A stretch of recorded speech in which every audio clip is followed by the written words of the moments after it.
everybody. My name is Dizzy, and welcome to something a little bit new. Hello there. Hi, this is me. This is IRL Dizzy. We are at my desk, and we are doing a celebration, I suppose, of me having been an affiliate on Twitch for 2 whole years. That is many years. A little bit new, a little bit of me. Exactly, King Girl. Welcome to King Girl in the chat. Welcome to everybody else who may be out there, indeed. Oh boy, I'm a little nervous. I've never really done anything like this, before. But to do a celebrate today, we're going to be doing a sort of a Tipathon style structured stream. Giving is appreciated, but is of course not in any way, shape, or form compulsory. It is just nice to have folks to hang out with. As you can see from the bar at the top, where is top? Top. There. Bar at top. We've had our first donation already. This was technically yesterday's, made by Trans Rights. Towards the first goal, I suppose, the first milestone on our Tipaversary journey. And it's good because it's gonna let me give people a little introduction, a little hint, I suppose, as to what's coming. I need to get on some music for you all to listen to. Tell me if that is good, if that needs to be turned up or turned down or turned around.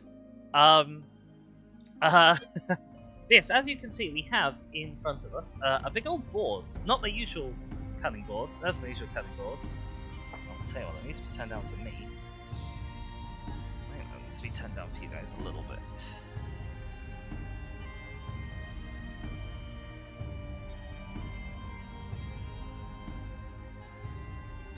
Little fairy music. Yes, so we are listening to 10 Hours of Celtic Music by Adrian von Ziegler, our classic IRL stream backing track. How is that sound, guys? Is that still... It still looks a little on the loud side, but I will let you give feedback before I adjust it further. Yeah, we've got a big old wooden board and a wooden tray, and that's because we're going to be doing. We also got a plastic sheet out. We're going to be doing something real messy, way messier than normal, today, because I have. Oops, I've just dropped one of them on the floor, which is a great start. We have all of these tools. We got a hammer. We got things that I have been expressly told I'm allowed to hit with the hammer. We have some sort of chisely things as well, and a big old spike. Can't do much wrong with a big old spike. What did I drop on the floor? I can't even see it. Oh, there we go. We have a smaller spike. I don't know how well that shows up on camera, but we've got one. And we have all of these things because we're going to go digging. I noticed a while ago that I have a whole bunch of these things lying around. Little dig-your-own dinosaur fossil kits. Some of them have been lying around in this house since I was approximately that time. In particular, hang on, where is it? This one here. When we open this up, you will see the evidence of a little sort of 8, 9, 10-year-old Dizzy has been working on this in particular. But I sort of figured, well, you know, I've always found the time-based goals for Tipathons and Subathons and things to be a little bit stressful going on. And so what we're going to do is, every milestone that we unlock, I'm going to break open one of these things from my childhood. And we're going to dig up a dinosaur. Some of them come with tools included, which will no doubt be very, very helpful. So this one, you can see it's got like little baby-sized tools. I genuinely don't know if I can even wield a hammer of this size, because that is maybe a little bit too small for me nowadays. It's got a little baby brush as well. The final thing that we'll be getting to, the final box we'll be getting to, give me a sec, is this absolutely humongous one that contains 5 different blocks. As far as I can tell, they are all completely untouched. But this has, I think, the best brush that we can use today. Is this the right way up? It's upside down. Because using a brush will be a very important part of what we do. King says, just checking, do real dinosaur bones glow in the dark? They do not. If we were to believe that one paleontologist simulator, then they are mildly radioactive. But I can't say... no, I can't say they do glow in the dark, and I can't say that they are noticeably radioactive. Oh yes, we got a little magnifying glass. I assume this will not help. This will help our camera. Well, maybe it kind of will, you know. There we go. I can use that if I need to get a close zoom on something. Goodness, oh yeah, we have this. It's still kind of a little bit of a baby brush, but we're not working with huge things today. Got another digging tool. I guess we can hit stuff with. But yeah, so that is the plan for today. It's exciting. It's gonna be scary. It's potentially gonna be a massive flop. Who knows? But we are here, and we are here for kind of as long as we are here for. I have no idea how long it takes an adult human being to do one of these kits. I don't even really have an idea of how long it takes a small 8-year-old to do one of these kits. We'll be finding that out sort of together as we go along. Kingo says, if theoretically somebody went down to London and stole Dippy, they shouldn't have replaced her with replica bones painted with a thin sheet of translucent glow-in-the-dark paint. I don't think Dippy is actually in London at the moment. I don't think she's been in London for a while. Dippy is also not real dinosaur bones. That is, maybe some people find that fact surprising. Dippy is a cast. Dippy is in fact one of quite a few casts made of one particular skeleton or skeleton composite. You have just found that out, I see. But no, Dippy also does not glow in the dark, in spite of, or perhaps because of, not being made of real dinosaurs. So there are a few flaws with that one. Oh my goodness. But yes, so thank you so much to Transflex for being our first ever donor. I'm going to go and see if I can set up the next goal. I figured sort of that these first ones, they're only little ones. They're only little boys. They will probably not take us very much time.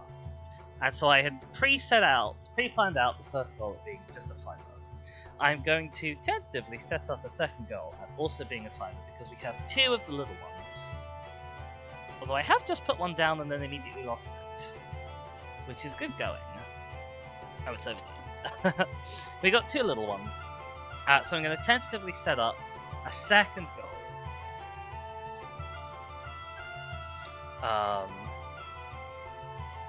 For the other little egg. Maybe I'll do this egg first, actually, because this is the littlest egg. Now, we'll do this one first, because this has the most disappointing dinosaur inside. Right, we're going to set this up for another 5 to take us to 10 pounds. And we're going to call this little egg number 2.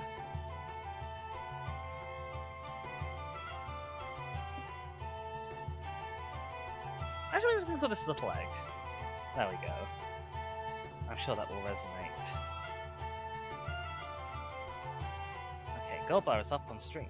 You can see it is in the classic Dizzy branding colours. King says the most disappointing dinosaur. You tell me that there are disappointing dinosaurs? Yep! Very disappointing dinosaurs sometimes. I think blackbirds are a little bit of a disappointing dinosaur. Being as they're not really quite as black as the name makes out. So the name sort of sets them up for one thing to be good at. And if you look at a blackbird and then you look at something like a crow, you'll be like, oh, well, that's way blacker than a blackbird.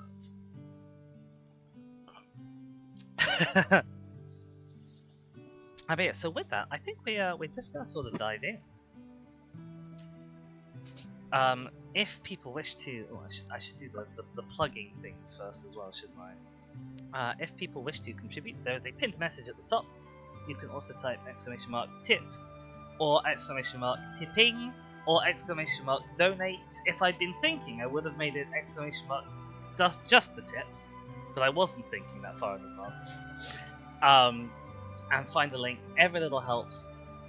If people don't wish to tip things, but wish to contribute in other ways, I have not set up my throne to be read by the goal bar, because I don't think there's a way to do that. But I have set up my throne to actually give me alerts on screen in the middle of things. And so in theory, if somebody does a throne gift, I should see it and be able to add it to the goal bar. If that happens and I don't see it, then I may need a little bit of prompting, but my goodness. Kingo says, why not have a little mascot? Patippy the pterodactyl! Well, actually, on the subject of mascots, it is always worth mentioning that we have our usual double trouble team of Sutek the Espion and King Girl the Embryon here, as always here for an IRL stream. They always got to show their pretty faces. They're great together. We love them both. These are wonderful, gorgeous gifts that various people, see if you can guess who one of them was, have got me off of my phone. And they're very nice and very lovely. And they are never too far from the camera when it is IRL stream time. But they're slightly further from the camera than normal today. Just because the surface that you can't see over there that is out of sight is a lot more busy and cluttered than it usually is. We are not rocking the usual Dizzy brand nail varnish today. It's very sad. But there wasn't kind of time to get it done yesterday, and I also figured, well, I'm going around hitting things with hammers. It probably wouldn't last very long anyway. So we've got what I call a practical nail fit. See if you can figure out why. Being worn today.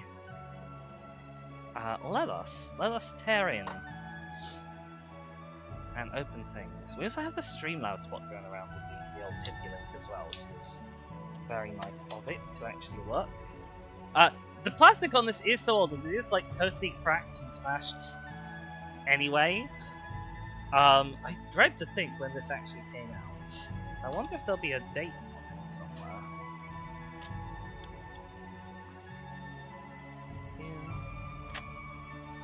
Let's have a look, shall we? Copyright. I don't know if I can get that in focus. Copyright 2002. Action Products International. Made in China. So there we go. That's how old this was. I was 7 years old in 2002. Just to give you all a little bit of an idea. We are kind of just chucking rubbish to the side a little bit. I need to remember to move my hands a little bit further forward than normal, because this tray sticks out a bit in this direction, so I can't get my chair quite as close. I tell you what I've not brought as well. I've not brought any scissors with which to get into this. This is a weird one. So normally these kind of things, they tend to be encased in like plaster, but this one, I don't know if you can kind of tell, but it's in this really coarse-grained... Oh my god, it's going everywhere as well. This really coarse-grained kind of sandy matrix. I think we might not actually have to do very much digging on this at all. It seems to have... the years have not been kind to it. There we go.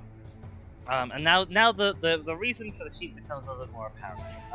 But in particular, when dealing with plaster dust, I was like, well, you know, I've got all of my electronics, I've got speakers under there, I've got a PC down in that corner. Don't want any dust getting sort of anywhere near that. This is actually also a decently sized tool, unlike some of the others. This actually fits nicely in my hand. But yeah, I was just like, let's not take any chances whatsoever with dust getting into anything important and valuable. Wow, that is a lot of stuff that's just come straight off of that. I guess this is why this is the only set that doesn't include some kind of proper chisel thing, is because I'm gonna just be able to grind that off if I want to. Oh, Kingo. I'm sure people will say nice things about it if you ask. Yeah, so we've got a little bit of the dinosaur exposed here. The reason why this is the most disappointing dinosaur out of all of them is because this is not bones. We are going to be digging up an actual, like, soft tissue preserved little dinosaur toy. Or what passed for a dinosaur toy in 2002. I should lay out actually the tools that we have. So we have chisels. Chisels are fairly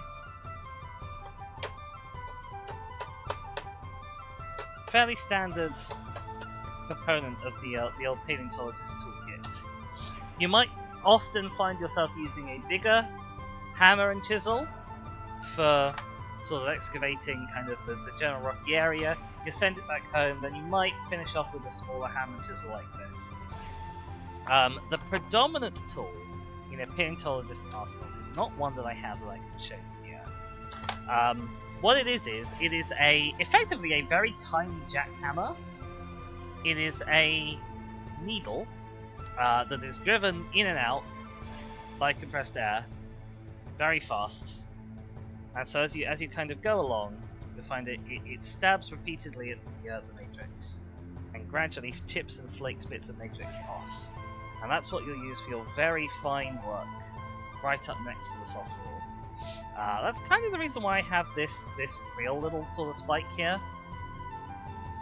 King says, is there any feasible circumstance where a dinosaur could be found mummified? Mummified as in wrapped in bandages? No. Mummified as in desiccated and with excellent soft tissue preservation? Yes, and it has happened, and we have found dinosaurs that have been preserved that way. I have a book about it, actually, although I've not read that book in a very, very long time. I think it's about an iguanodon specimen. That is... It was just a sort of a really exceptional case of preservation. I really don't remember very much about it. That's a real shame. But yes, no, dinosaur mummies are a real thing, and they're hugely important because they preserve skin, and they give us an idea of what, like, skin looks like, and maybe a bit about what the outline of the animal looks like. It's really cool. If I didn't have to sort of twiddle around to use my keyboard, I would probably go and look stuff up about it right now, just because it's so interesting. Oh my goodness. Making reference to Stegosaurus barrel practices. That would be an interesting crossover movie. Jurassic Park and The Mummy. So I'm just gonna go real gentle with this because, you know, at the end of the day, we are digging up a soft plastic toy, and we are using a real metal chisel. There is a reason why they give you this crummy little plastic scraper. What even is this? I guess I would use it in like a sawing machine, but it's not really a saw, is it? But yeah, there's a reason why they give you this. This will not damage any of the things in here. This definitely feasibly could damage things, so we need to go a little bit slow and a little bit gentle with it. I think I can identify a bit of horn sticking out there. If I can show you that, there we go. So it may behoove us to kind of... I've got a bigger spike. I'm going to work with a bigger spike. May behoove us to kind of figure out where the boundaries of this critter are. There we go, that is a bit of horn. Now we are quite lucky when working with this in that this is sort of ideal in a way because the matrix is really weak. It's not held together by almost anything. And the fossil inside is held together really strongly. You know, I'm not gonna try and damage it, but I can give it a good old poke. It's not gonna fall apart because it's a plastic toy. In a real life preservation sort of scenario, this is gonna be a lot. The integrity of your dinosaur is a lot closer to the integrity of the surrounding rock. Because they're made out of basically the same thing most of the time. We have a Sheska in the chat. Welcome in. How's it going? We are, as you can see, digging up some dinosaurs. We're taking it a little bit slow, so I don't knacker any of these toys from 2002.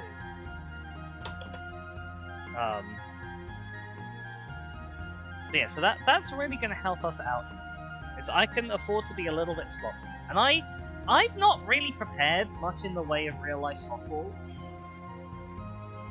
Jessica says, does the throne wish list count towards the Tipathon? I will have to add it manually to the bar, but yes, the throne wish list, we are counting that towards the Tipathon. And there should even be a throne alert system that will come up so that I actually know that somebody has donated to the throne. If those are things that people are looking to do. I sort of went back and forth and ummed and ahed as to whether or not I should be counting or encouraging throne things. But I think yes, in practice, you know, any way that people wish to or can be incentivized to help out is a big help for me, and I know it's a big ask for all of you. You know, none of you are millionaires. If any of you are millionaires, please do hit me up. Yeah, I'm using a little spike at the moment just to get around the edges of this this leg that we've got here. This is a real messy job. I've already got bits of pebble all over me. What are these? These are like little, I guess they're little quartz grains.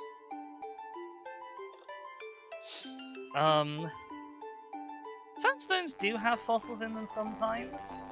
They're not generally the best preservers of fossils. The best fossils that you get in sandstones typically tend to be what are called ichnofossils, so trace fossils, behavioural fossils. I'm taking a bit of a stab here, because this bit's a little bit harder. There we go. I need this brush as well. This brush will help out a lot. So we can see we've got a decent amount of them exposed already.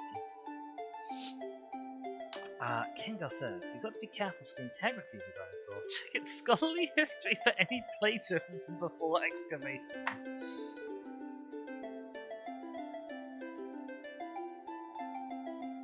There's this weird, like, white stuff, which I assume is just, like, fragrant remnants of the glue that was used to create this sandstone. Because obviously, spoiler alert, this isn't a real sandstone with a real fossil in it.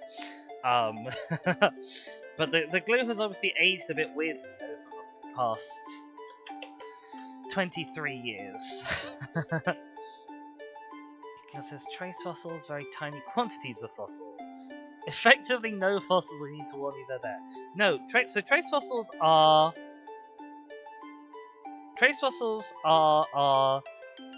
evidence of animal presence or behavior that aren't actually bits of animals themselves. So the iconic trace fossils are things like dinosaur footprints. If you are UK bound, which I know King Gull is, then our most famous set of dinosaur footprints are an iguanodon trackway that is found on the Isle of Wight. I have been there, I have visited the iguanodon trackway. They're really crazy, wondrous things to behold. They have, unfortunately, been subject to quite a lot of illegal action because they're well known and they're quite spectacular for trace fossils. You know, a big old iguanodon footprint is kind of that size. It's a that size footprint in rock from a creature that hasn't existed for 100-something million years. So they're very desirable, and if you go to that beach, or those beaches plural, what you'll find is that in addition to all of these lovely, huge iguanodon footprints in the rock, there are also square sections that have just been cut out of the rock by someone with a power tool, where they've just up and knit the entire fossil with some kind of power saw, which is absolutely horrendous and outrageous. It's astonishing that they sort of could even have thought that they would get away with that. You know, it's not a subtle theft job to steal an iguanodon footprint. You need to cut it out of the rock with, as I say, a literal power tool. And then you need to carry this, 2-foot slab of rock back from the intertidal zone of the beach to wherever your getaway vehicle is parked.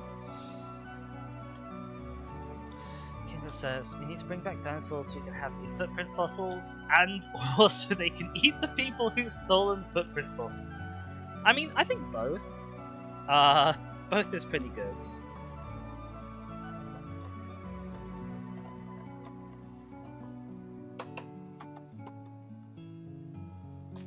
But yeah, so it's kind of shocking. It's shocking that someone thought they could get away with it, and it's shocking that somebody has gotten away with that. Okay, now we have a general idea of like where this fossil is. I'm gonna be a bit more happy to just kind of chunk away bits of the egg that aren't close to it.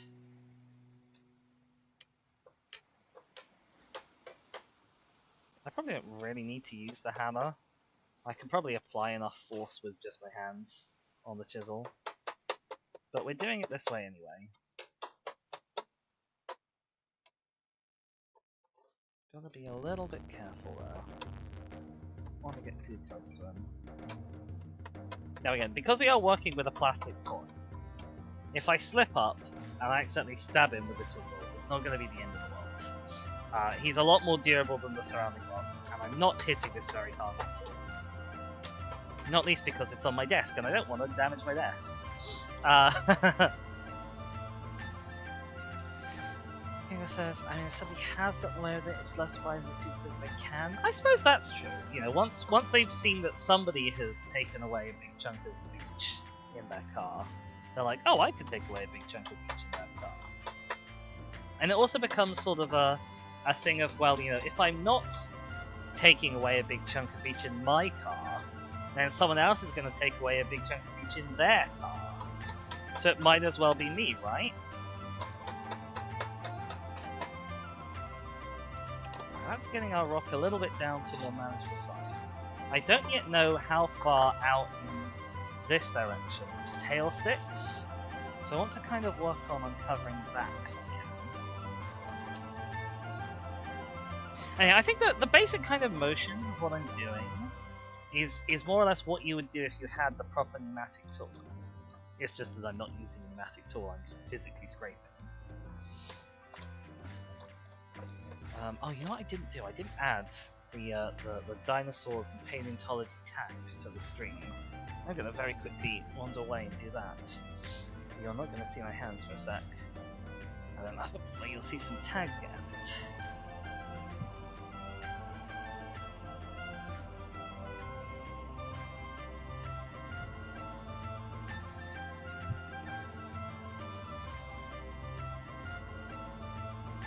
There we go, okay. Update has been pushed, so you'll see that whenever Twitch decides it's ready. Yeah, it says, alternatively you can just camp out on the Isle of Wight with a sniper! I don't think it happens very often. Yeah, there's not that many dinosaur footprints left. So if it happened regularly, there just wouldn't be any left. To my knowledge, there aren't like new ones being uncovered. I assume that if there were new ones being uncovered, that would make a headline at some point.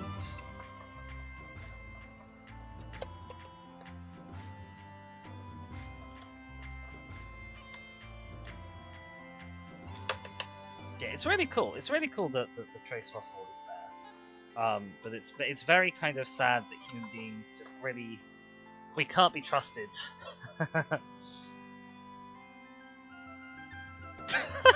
Fucking go. Oh dear.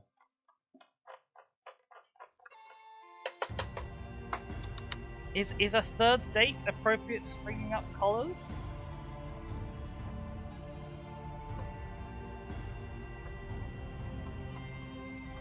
I've never been a huge collars person, particularly. I've never been sort of desperate to either wear one or put somebody else in one as like a relationship signifier thing. You know, I know there's lots of different reasons people do it. Control seeing a graffiti artist. Oh, I'd forgotten that was called tagging in the graffiti world. Oh, I I've been able to etch out like the boundaries of where his tail are in this dimension. So I'm gonna just like that in, and hopefully, whoops, he needs to be at that angle, please. You're not gonna be able to see this, but you're gonna do that, and then he's a bit more exposed. We're making decent progress. I knew this was kind of going to be the easiest one. It's the crumbliest one. I probably could just break him out with my hands if I really desperately wanted to. I don't know if the toy would be able to take that much kind of stress being applied to it, so I'm not going to. But I probably could.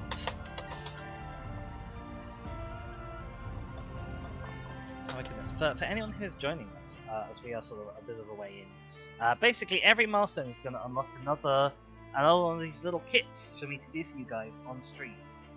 And when the final kit has run out, and maybe I've sort of cleaned up a bit, put it together if they're assemblable kits. I think this is the only kit that is what we're calling a soft tissue preservation kit. I think all of the others, if you look at the instructions on the back, I think all of the others are pieces that I will have to put together once we are finished. I love the steps on the back of this next one, by the way. I will have to try and remember to read them out if and when it becomes time for that thing to happen. Oh my goodness! Oh, my hands are. I don't know if you can tell. My hands are already feeling like mucky. They don't look that mucky, but they're feeling very mucky. His tail's kind of going down at an angle into the rock in that direction. Which gives me a little bit of confidence to chip off a bit here. Somewhere we can see better. I'm not used to being this far away from... There we go. Nice big chunk. He says that's kind of romantic, isn't it? Being a stone golem / troll type, and because you're stone, you're less impermanent than your lovers. You make sure they leave their mark on you. Oh, Pat! That is very romantic. Also kind of sad. Kind of heartbreaking. There's definitely like a young adult novel in that concept. I think, I have not thought about what I'm going to do. So I've not thought about what's going to happen to all of the bits. You can't see them, I've just swept them out of view. They're collected in the bottom of the tray down here. I've not thought of what I'm going to do with them after I've, like, finished each rock. Because eventually there's going to be too much for this tray.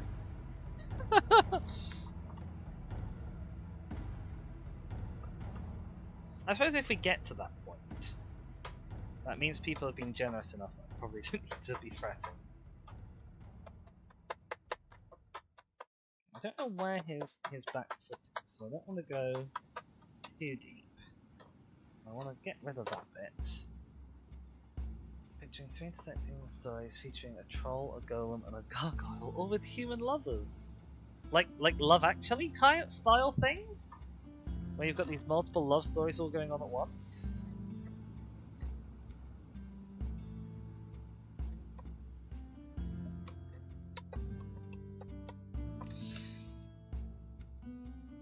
I don't think this is really so different from real life physical fossil preparation, apart from like the level of care I'm taking, because I know this is a plastic toy and I can get away with it. Oh, you can't tell, he does feel like quite nice and soft to the touch now that he's a bit more exposed. I want to get rid of this. I'm using the wrong end of the tool, which doesn't help. I want to get rid of this lump here.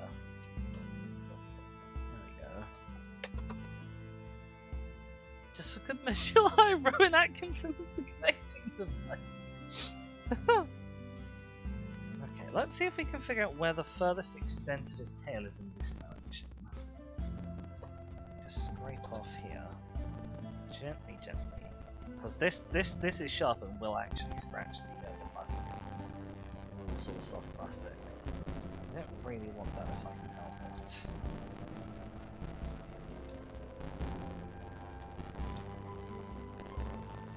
Now there's the tail. Now there's the tail is actually free there. And luckily, he doesn't have much in the way of, like, ridges or spines or protrusions. Like, his horns are there. They're going to be a bit tricky. I probably don't want to do them last, actually, because if it's just them clinging onto the rock, they could, like, snap off. So I probably want to do them sooner rather than later, just so they're kind of free. There we go. I can tell I'm getting showered in rock debris. Some of it's just sort of pinging back and hitting me in the chest. It should have a front horn. I think this is it here. I don't know if you can actually see that. I don't know if I can zoom in on the camera. Probably not tremendously effectively. Certainly not without getting the mouse and keyboard all mucky with my hands, so maybe we'll not do that for now.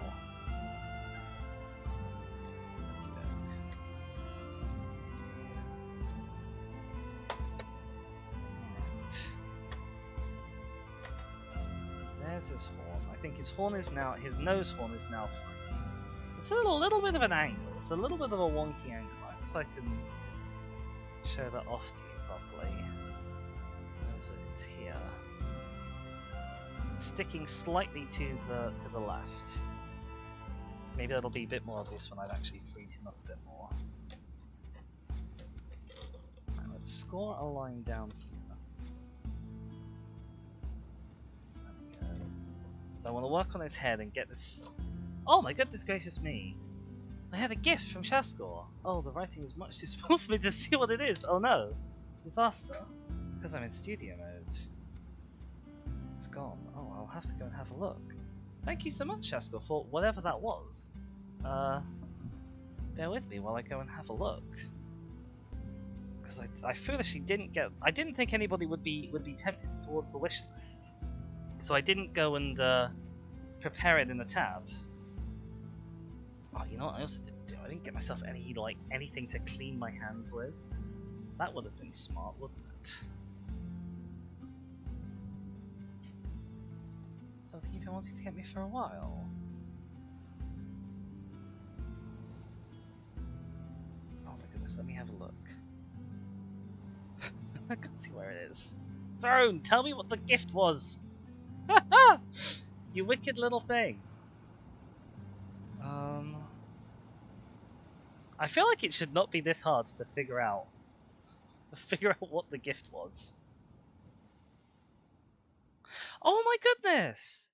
Thank you, Shaskor, so much! A blowhigh shark soft toy. Oh, that is so sweet! Oh my goodness, that is so lovely of you. Thank you so much, Shaskor. My goodness. I am very lucky to have a fan base like you guys. I can see why it's something you've been wanting to get us for a while as well. I'm going to be a little bit more complete now. I think it's a little one. Maybe it's not a little one. It says shark 100 centimeters. Maybe I was crazy. Did not include your message. It did include your message.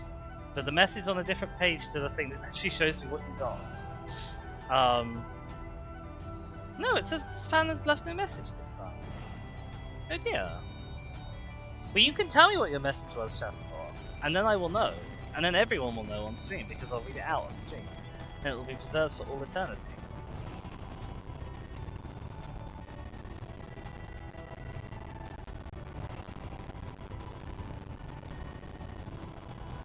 Oh my goodness. I will send you a little thank you message of my own in a sec.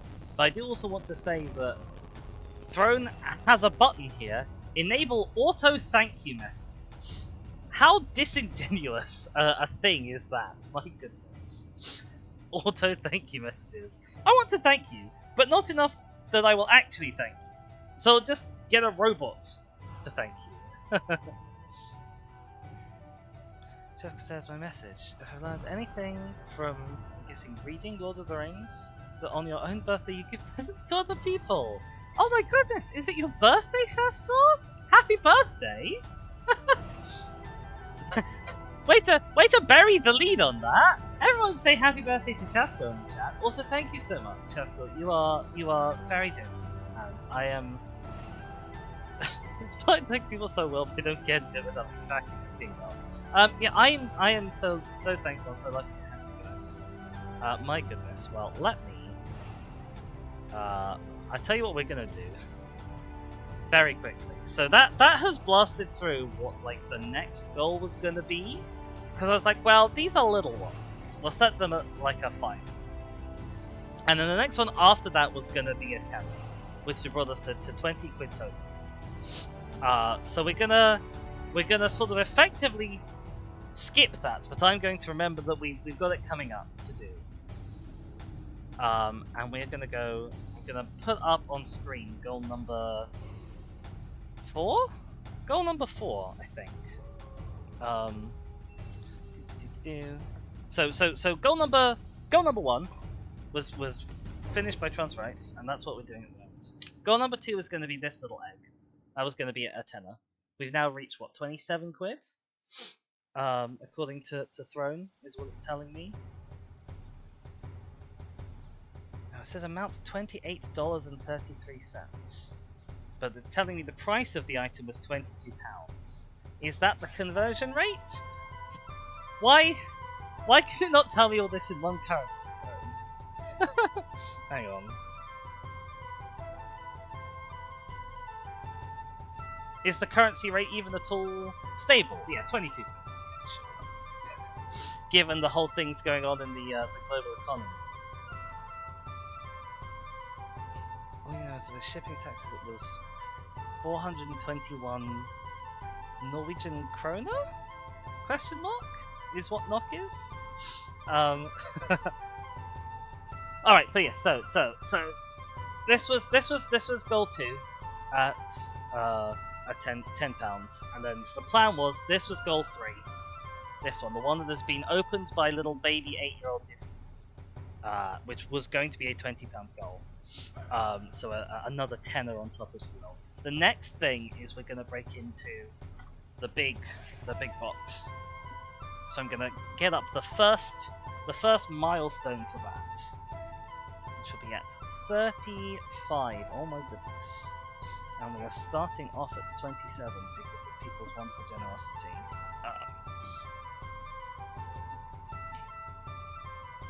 And we are going to be super duper behind, I guess.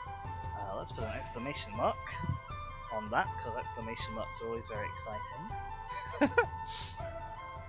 There we go. Bar is at the top. Oh my goodness gracious. Yes, has anybody checked? Do we still have a global economy, by the way? I know that like every important share index was down about 5 to 6% last night. So this morning, by now, we might well not have anything. So let's get back to the digging. We got a lot of digging to do, I guess. Let's have a glug of the old drink as well. Just normal, fake Diet Pepsi. Not got anything interesting on the go today, but it'll keep me going.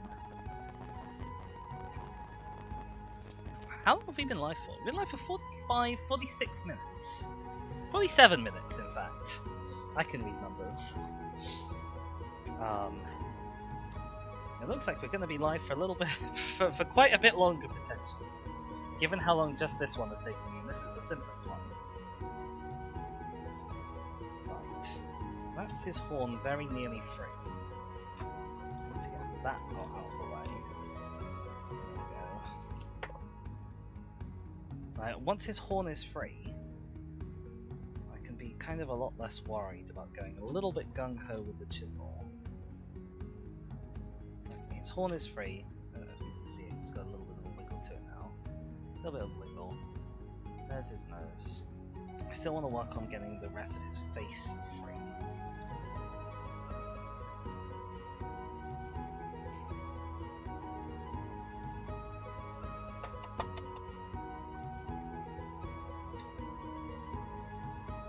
Head is now mostly free.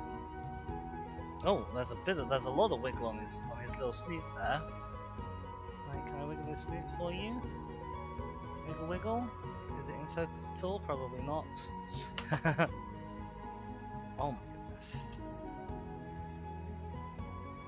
Okay, so with that done, kind of come in here, carve off just a little bit in this direction. Because I know I can't see his other foot. His other foot presumably is directly underneath that. But it could be in a bit of a forward position, so I don't want to carve too deep. And then this direction, you really can just kind of take off all of that in one go. One big chunk. There we go. Scoot this to the front where you guys can't see it. I can't get in my way.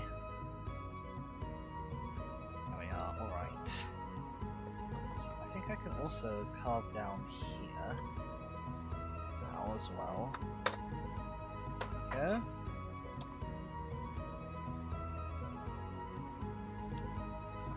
Yeah, I assume, I don't know for a fact, I assume that if you were doing this sort of in real life, because you have no idea what the positioning of the animal is, you'd be a little bit more cautious about knocking off huge lumps like that.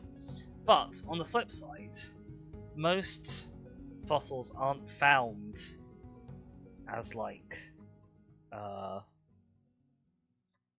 relatively intact assembled skeletons anyway.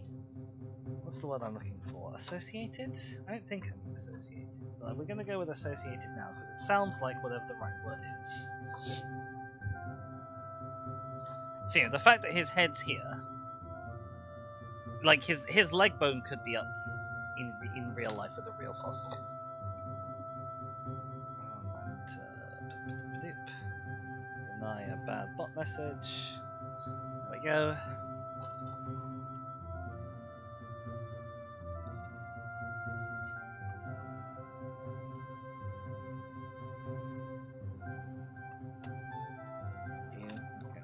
Get out the bigger guns. When we're not close to him, we can get out the bigger guns. I know his foot's going to be around here somewhere. I don't know exactly where. Okay, we can start to see the beginnings of his next leg. So we'll switch to the smaller spike for a sec. Streamlabs is very on the ball. Maybe I set that timer to be a little bit too regular.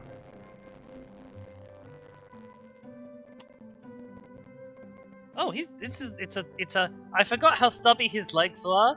It really doesn't come that far out. I was like, working around here, being like, where's the extent of his leg? It's not there. Okay, well that's very convenient as well. That means I can just. Oh my goodness. That is a lovely plane of cleavage that the thing has just split along there.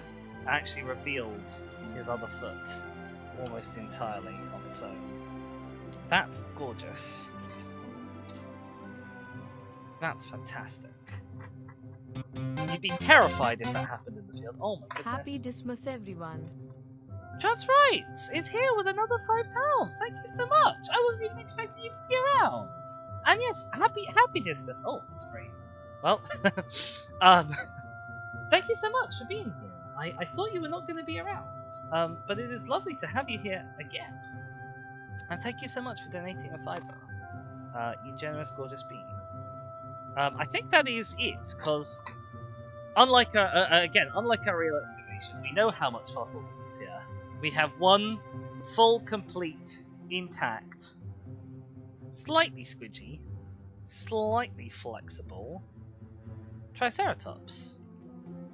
Transfights has redeemed Winogoopideme. I did actually get out as a little demonstration. Winogoopideme because Goop is totally empty.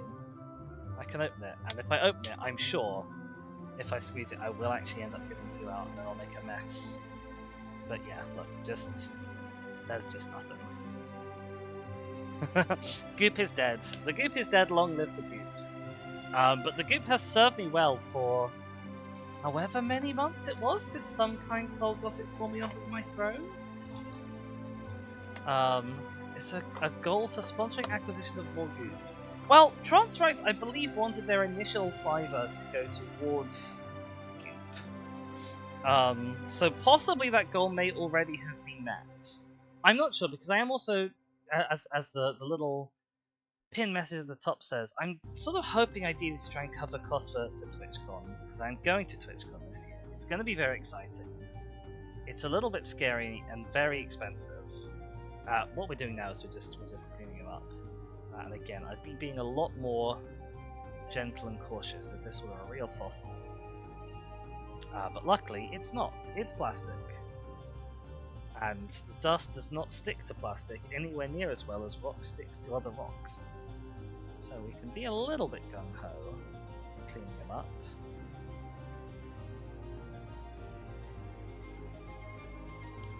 So it says it showed up on my throne August 2024. There we go. So, what? 8 months? 10 months? Brain? Maths? 8 months. Okay, goodbye. Well, thank you so much for stopping by. You generous being. It's lovely to see you no matter how long for. And it was very generous and kind of you to donate another fiver towards our next goal. Which will be me breaking into the big box of dinos. Which we still have 2 dinos to get to before we get there. So, hold everyone's horses, I suppose. But not your breaths. There we go. I think he is now done. So here is our first little dinosaur that we have dug out over the course of today's stream. We're going to pop him up there, where he's not hidden by the bar. Oh my goodness! What a fantastic start, and what a lovely bunch you all are. I guess I should probably make a move on to the next kit. Warning: choking hazard. Small parts not for children under 3 years. Well, to my knowledge, no one in chat is under 3 years, so you all should be fine. I wonder if there's a date on this. You won't be able to read this, but I'm gonna have a look at it to see if there is a date on it. Please retain this packaging for future reference. No, unless the barcode contains some date information that I do not know how to read. There is no firm reading of when this came out, but it is going to be similar in age to the last one, which was 2002. Your breaths, King Girl. You can hold anything else that you wish on yourselves or each other if everyone is all agreeing. I really don't mind, and in fact actively encourage. Cheska says, don't QR code scanners also work on barcodes? I wouldn't have expected them to, particularly because I was under the impression that the barcode was kind of just like a number is being stored here, and unless you have the context of whatever computer system the barcode was supposed to be read by, it probably doesn't mean anything. But I will also say that I don't work with any of these, so I don't know how they work. Because all a QR code is really is it's just a link, and it's just that the link happens to take you to somewhere that has information. Let us, because there was a little game. I cannot for the life of me tell you what it was called, but probably about when this came out, when I was small, when I was knee high to an egg, there was a little game that you could use, and you could scan in barcodes, and it would generate you like a little monster to do like Pokemon style monster battling, I think. I have no idea what it was called. I guess I could do a Google. Although, I don't know if my search terms will be very useful. What do we say? Barcode scanner monsters?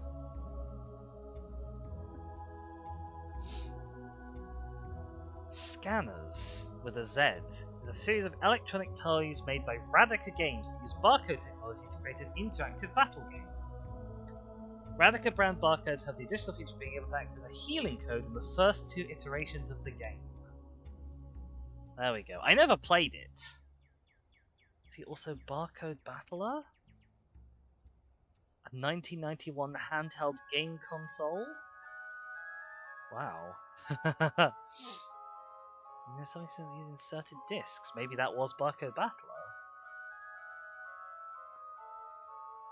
Oh wow, there's a lot of Barcode games. Wikipedia has a list of barcode games page. Including Dinosaur King? Like the anime? Huh. Interesting. I will have to look into that more later. Scanners does... I think Scanners is the one that I like to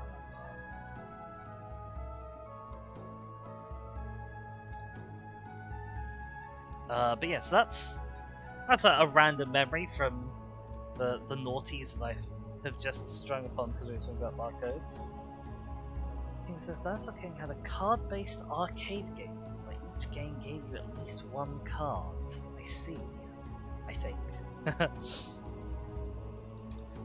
Yeah, so the instructions are spread out a paper, brackets or newspaper, not newspaper, a newspaper on the desk, open the jar,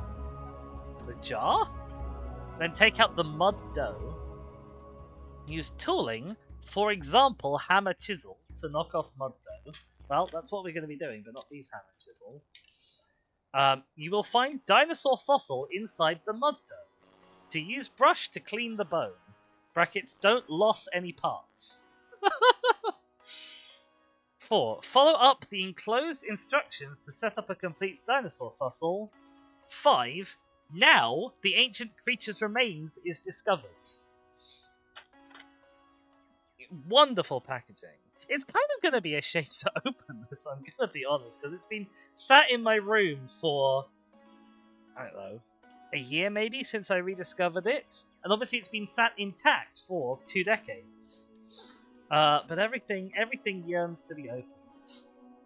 If it is a toy. Toys yearn to be played with and used. So, its time must come, and its time is coming now. Oh, thanks to a handy-dandy, very generous stone gift from Chesper. Kinga says you can swipe any of the cards you collected to play in the game. It's kind of rock, paper, scissors at its core. Okay. Looking girl. I guess I must just be a little bit too old for Dinosaur King to have been a game for me to play. I only learnt of the anime when I was like in my early 20s, I think. Is it an anime or is it a cartoon? I just sort of assumed that all these little time games are originally from Japan and they're all animes, but maybe they're not. Okay, we've got a little brush. Well, it's much softer than that other brush, but it's also a lot smaller. Well, that's a bit smaller. It says it was mainly the sort of thing you'd find at Haven Caravan Parks. See, I'm too old for Haven Caravan Parks because I was a Center Parks youth. That was what we had in my days. Maybe you still have Center Parks, but we didn't really have Haven. Or maybe Haven existed and I just wasn't aware of it. That is also highly possible. Okay, so we've been presented with another hammer and chisel. To be fair, it's not actually as awkward to use as I thought it might be. Let's try it out on this.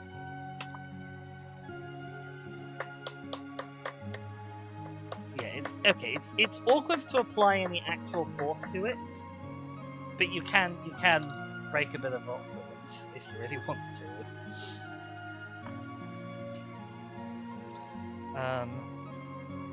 Break into the jar, said the instructions. I assume they mean this. So this is going to be a very different consistency to the previous thing we had. Because this, as you can see, it's sort of very fine. Camera focus. It's very fine grained. It flakes off tiny little bits of sand compared to, huge chunks. Oh, I shouldn't have done that. That has bounced and sprayed absolutely everywhere. I mean, I knew I was in for a rotten cleanup job later today anyway, but wow. Kingo says Center Parks is still a thing. We used it for a pre-Christmas family getaway because it's too expensive around Christmas. Until the pandemic, when they tried to do dodgy no refund stuff. Naughty, naughty. I mean, to give you an idea of my age, I went to the first Center Parks Haven sort of style resort I ever went to. This is a spoiler for what we're digging up, by the way. was called Oasis, and it then became a centre parks, and it obviously has now been a centre parks for 20 years or so. That's up in the Lake District, I want to say. It had a fun little activity group for children called Crickets. And somewhere I probably still have my little Crickets logo badge. Oh, this is... So this has kind of made my hands... This stuff has made hands feel kind of sort of a bit grimy. This is now making my hands feel sandy, like I'm at the beach and covered in like a whole... It's a whole different, new textural experience that is kind of unpleasant. What wonderful things we are discovering today. We are going to be a bit gentle with this. Because so this one, presumably the parts are all going to be small and separate. I'm wondering if I can actually make some decent headway with this little scraper tool from the other kits. There we go, we can already cut just a gash into it.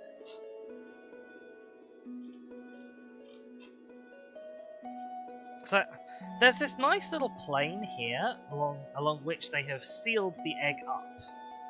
And I want to think that I can just sort of, you know, bop a chisel in and split it. But I'm a bit worried. It was not designed to be opened in this way, you know? And also, how much this actually is a plane of weakness will depend on how good they were at sealing it up. How much force I can apply to it actually is also not a given that it's egg-shaped.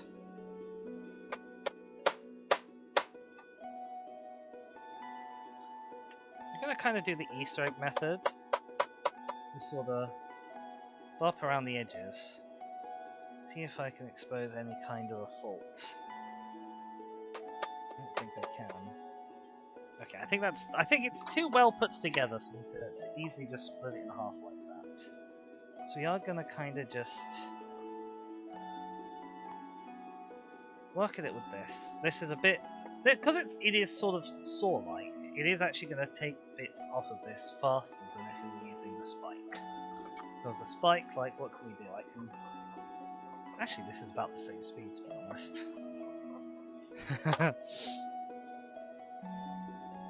I want to kind of go shallowly because I don't know where in this the fossil actually is. I don't know how I would approach this if I was preparing a real fossil. Like I said, I've not done loads of real fossil prep. In fact, I've not done almost any real fossil prep. But obviously, you know, with a real fossil prep, you usually can see a bit of fossil because that's how you know there's a fossil in the rock. You know, if I saw this rock lying on the beach, I might sort of, you know, be like, oh, I'll give it a tap, see if I can split it open, and if I can't split it open, I'll just sort of move on.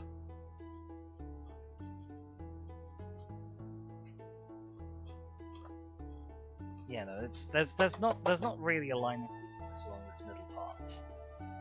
Presumably, whatever they've used to seal the two halves together is just as good as whatever they're using to seal any other bit of it together. Because normal rocks that you find fossils in, not always, but often, have a plane of weakness because they're usually sediments, and sediments build up in layers, one on top of the other. And so normally you can drive a wedge in sideways. You can flake one layer off from the layer below it. Again, not always, but often. Things like shales and stuff behave like that. Sometimes you get, quite often in fact, you get fossils in limestones. And limestones don't tend to be very rigidly layered. At least the limestones that I've ever got fossils out of. They tend to be a bit more just sort of a homogeneous mass. I'm kind of thinking if I scrape in channels, I might be able to get chunks out and then confirm that there's no bones.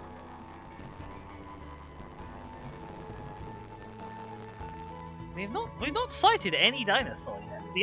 The first egg, we really just, you know, we knocked off a tiny bit and there was already a bit of fossil poking out.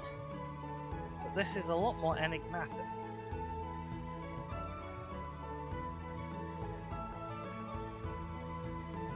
I suppose I could use the tools they provided for me, which was this. I don't think it's a good choice. No, I think it's a terrible choice.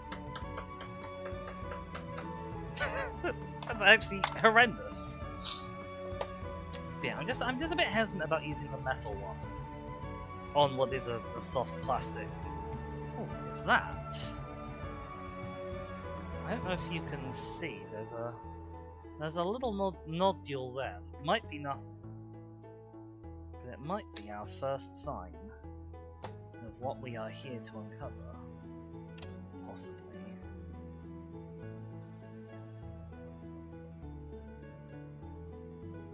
Let's see if we can give this a scraping. See if there's any more around it.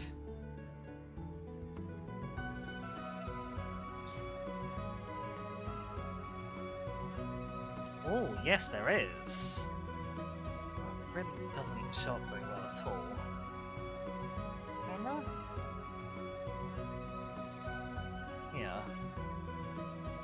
We are scraping away at this. And we are uncovering something. Presumably this is our first bone.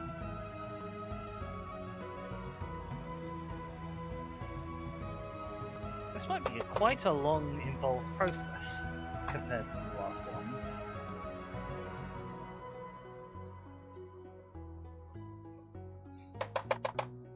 Maybe this milestone was worth more than a fiver for the screen time you're going to get out of that. I don't know.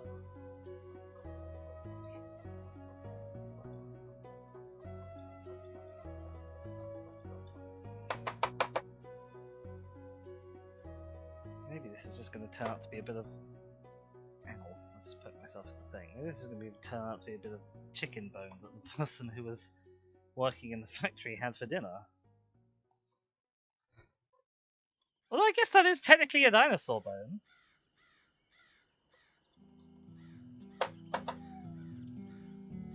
This is not the shape that I had envisaged. That something... Oh! That something would be. It has fallen out. I think we have in fact been working on just uncovering a slightly different stone from amongst our sand matrix. Because that is not a dinosaur bone. It is not made of plastic. Nope, and it splits in half quite nicely. Oh well, never mind.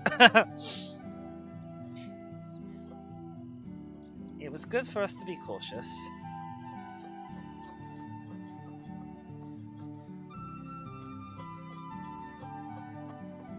But our caution was not warranted. We've taken a decent chunk off the side of this and not found it. I guess they have to make sure that the stuff is kind of quite in the middle. You know what we have done? We've absolutely knackered our tool. Our scraping tool. We've actually worn down as much of this as we have of the egg.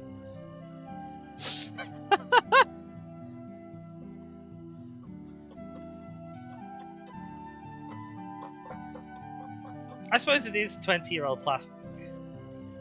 That's quite funny. That's very funny to me. We've totally trashed the tool. Okay.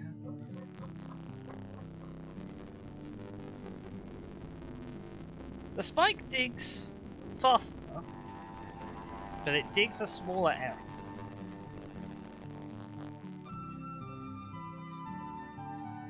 It digs a small area deeper, rather than a wide area sort of shallowly. Okay, have we got something here, or is this just another artifact in the sand? Do we think?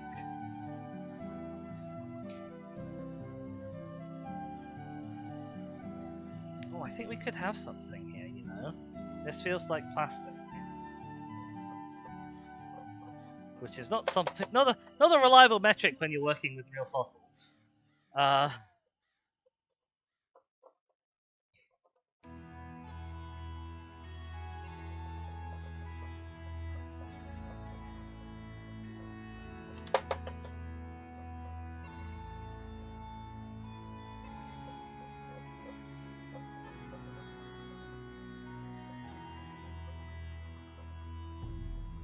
okay, I think we might be getting something.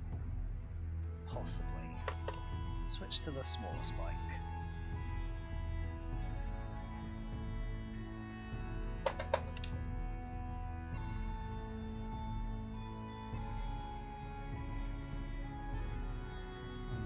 Maybe not. Not sure. Not sure. We'll find out as we go.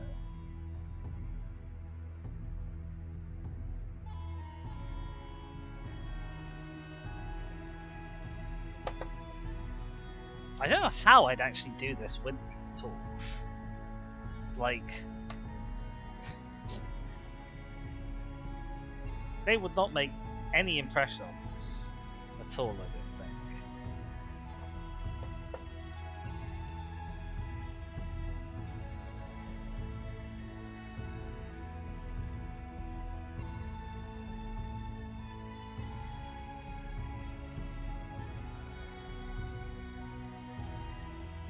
I think this may just be another rock.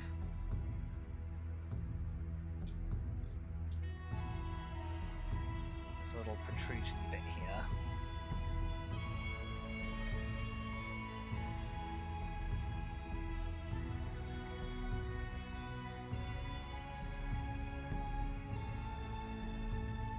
We'll not scratch at it too much, we'll try and scratch around it.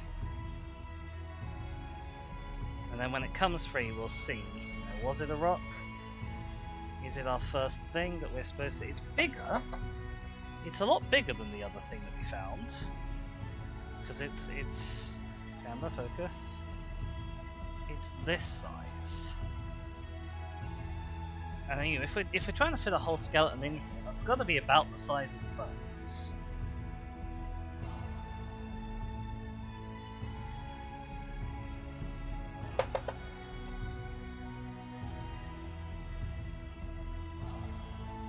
I sort of assumed that it would be obvious when I saw them what they were. So maybe it's not. I think it's so funny that we trashed this tool. That I find that so funny.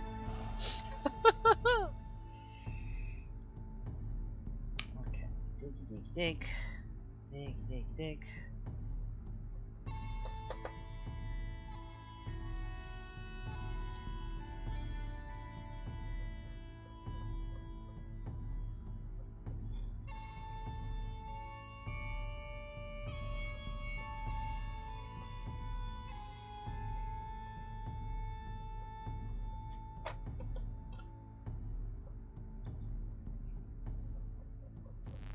Because I don't know what I'm looking for, it really is hard to tell what is just slightly tougher bit of sediment versus what is, an actual thing in the rock. Oh, okay, well, let's hope it's not a bone, because it has just sheared in half. Which will work under the assumption that it's not. What if I just dig through this egg and there's nothing in here? What if I've just been being trolled for the last 20 years and I never knew?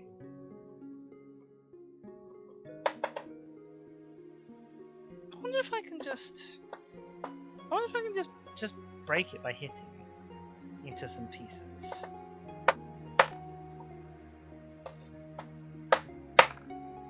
No. Silly idea. Back to gouging a bit more red on me.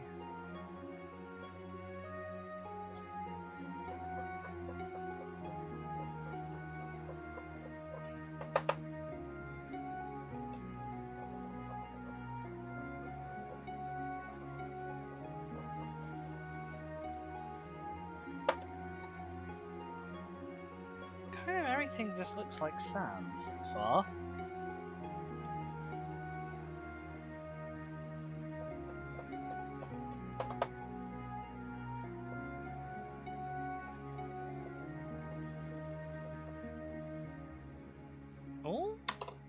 that's just a shiny. That's just a shiny quartz lump. Yeah, it's just a shiny quartz lump. Okay.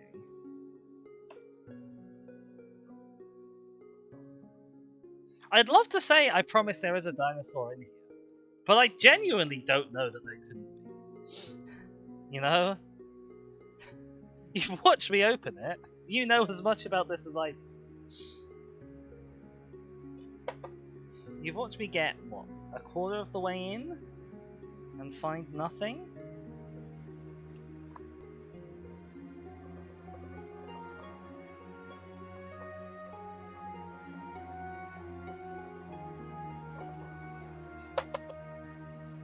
Ah! That could be something. That... Where is it? There we go. That pale coloured bit. That could be our first actual thing. That looks noticeably different from everything we've seen so far.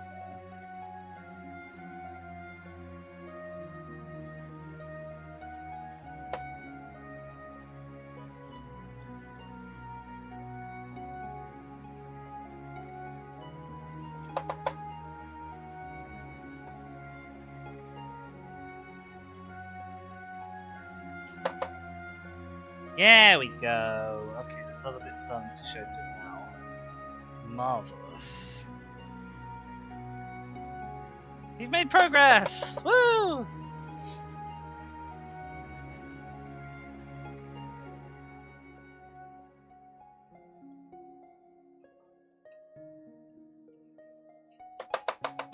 To move this out of the way. All this gunk. It's so unpleasant to feel on one's hands, for goodness.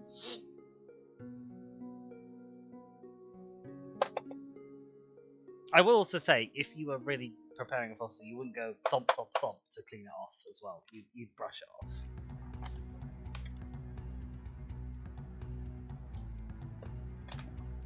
But you'd also be...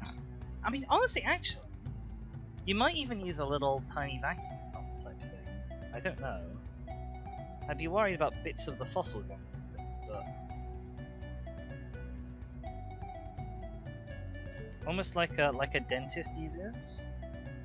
Have you ever had one of them things inside your mouth when they're poking around your teeth and putting lots of water in your mouth and then sucking it all out to a little tube? That style of thing. That would be very helpful to have. Very helpful for me to have right now. Okay, so now that I know what the bones do look like, it helps me know what the bones don't look like. So I can be a bit less cautious with things that are definitely not bone.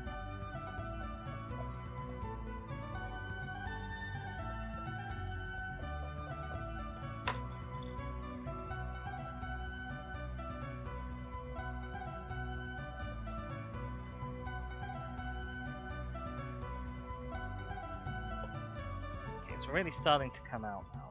Kind of see this first thing we've hit. I have no idea how many pieces this skeleton's going to be.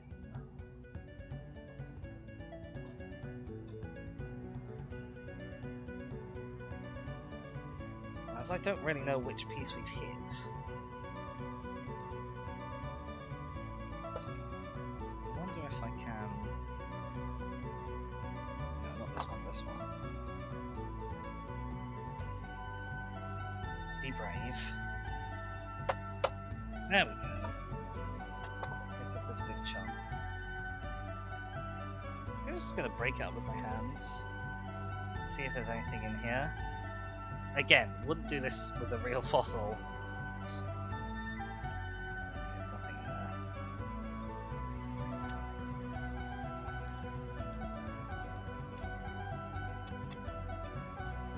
there. I assume the bones can't be this small. Like...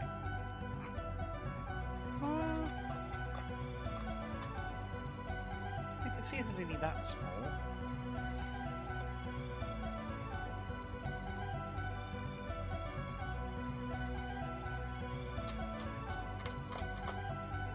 Yeah, it's like what size does a piece have to be before I discard it? And say there's definitely no bone. Probably that small.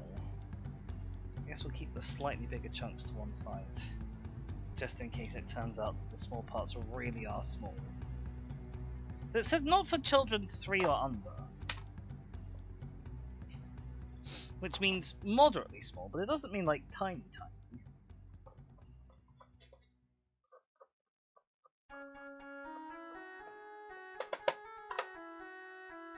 Yeah. I think we might have a rib cage. Possibly. We've got a couple of bits. So maybe a rib cage. I'm not sure. Maybe a jaw. Maybe their teeth. You often don't find teeth still in the jaw in a rib fossil.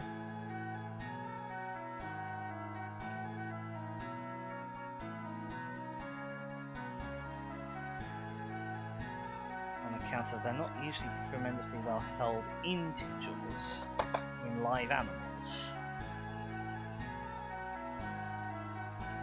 as we should all know as humans. Ah, maybe this is actually a full skull, possibly, and this is the mouth, maybe? Dunno. I don't know how authentic we're gonna expect this little toy to be.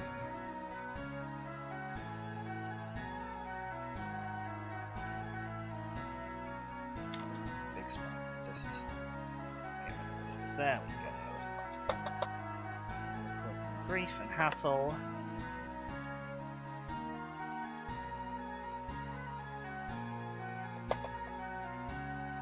I tell you what, if we had managed to break it down that middle line, we would have broke it right on these. So we would have either broken through them or totally and nicely exposed them very cleanly. One of the two.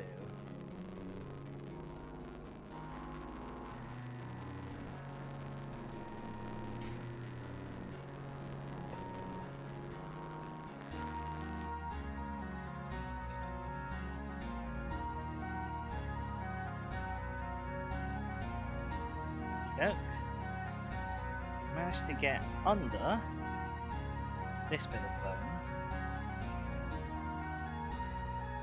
So that's now kind of jutting out freely a little bit.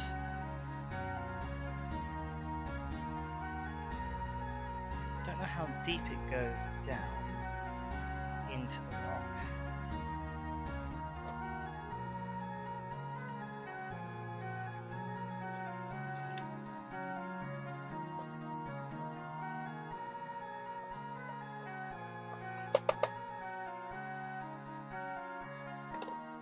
More? Not sure. It's not the same colour, but it has an integrity to it. It resists being scraped. There's this bit here.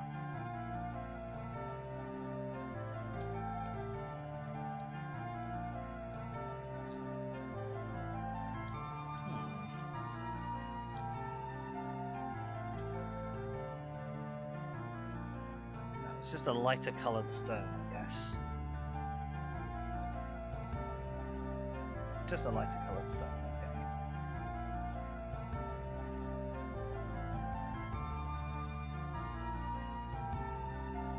I don't know what this bit is that I've just uncovered. I can't honestly identify this being any one bone. What do you think? Is that a hand, maybe? Perhaps? It's not very well in focus. Nope, come on camera. Never mind.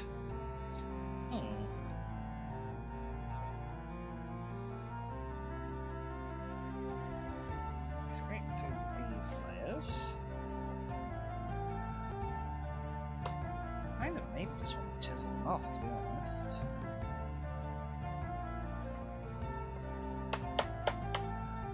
There we go. Save the big flakes just in case.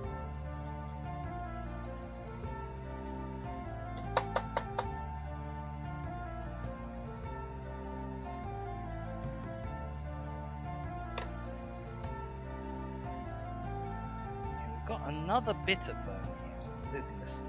Losing this in the pile of debris down there.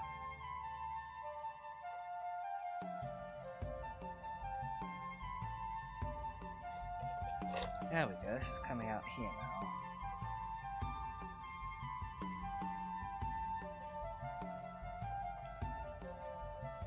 What do we think this is?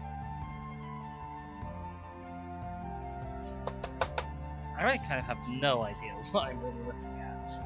This could be a bit of spine, I think? It's sort of segmented and jointed. I'm wondering if actually it's neck and it actually hooks up to this thing that I'm saying is plausibly the head. That's very unusual if that's the case. Heads and teeth are the things that are most likely to sort of fall off and not be found together with the rest of the skeleton.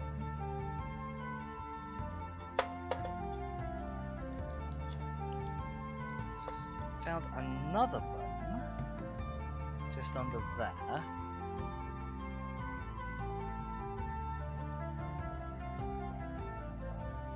Possibly another here, I'm not sure. Might just be a quartz crystal.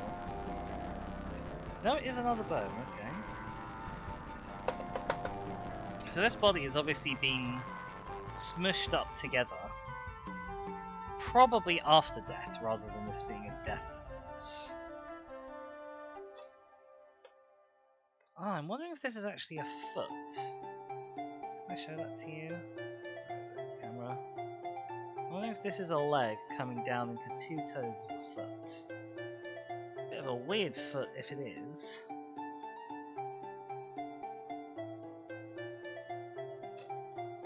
I'm mostly just sort of speculating at the moment.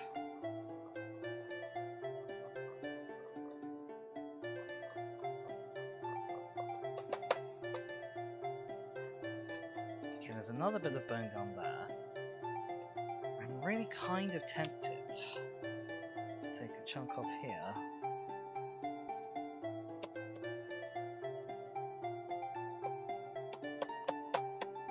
Obviously, in real life, I'd want to put this in a vice. Do this kind of thing.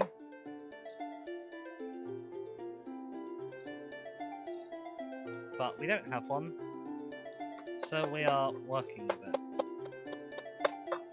There we go. Side to one side, because it's a big chunk.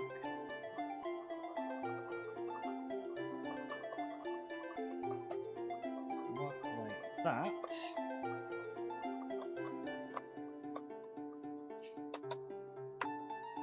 Something, or is this nothing? I think that's nothing.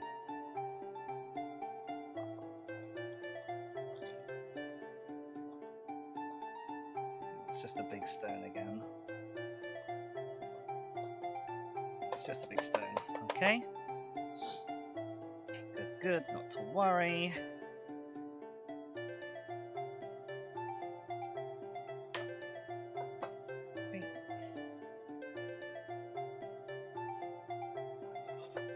I don't know if I'm going to be able to get that bit off actually. I need to hold it in place and then... There we go. Oh, that's a bigger flake than I meant to take. Put that to one side. Just in case. Oh, wow, okay. We've got our first bone is actually loose, and this was indeed a head and a neck. Don't know if I can get that out for you. Scrape down here. There's other bones nearby, which is sort of a bit caught against. There we go. There is our first piece. And we've got a little bit of a skull, as you can see, with his little eyes. It's a diapsid skull. It's got two what are called fenestrae. Camera, can you? There we go. Two fenestrae. So you've got. Actually, that's not two fenestrae. That is an eye hole and one fenestra. Let's be honest here. But dinosaur skulls are diapsid. They should have two fenestrae and an eye hole. Fenestrae are from Latin windows. They are big old holes in the skull. And they exist because dinosaur and crocodile birds' muscles in their skull anchor in a fundamentally different way to how mammal muscles anchor in the skull. So if you look at little Dizzy here, little Dizzy has cheeks. She has big flaps of muscle on the outside of her jaw. So jawbone, big flap of muscle, and then this contracts to pull the jaw closed. And then there's another muscle down here that pulls it open again. But that's how we as mammals close our mouths. But dinosaurs and birds didn't have cheeks and don't have cheeks. And they had these big holes, these windows in the top of their skull, because their muscles anchor kind of through the jaw to pull it closed, like that. And so these fenestrae provided a big attachment surface for the jaw muscles, basically.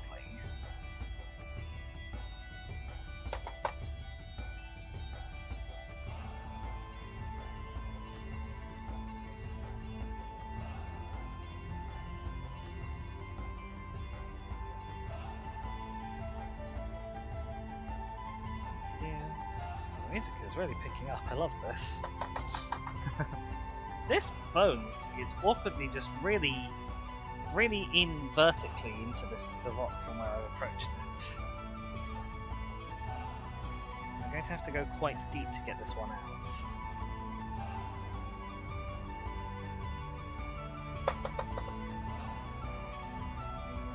Oh, there's more of it, I think.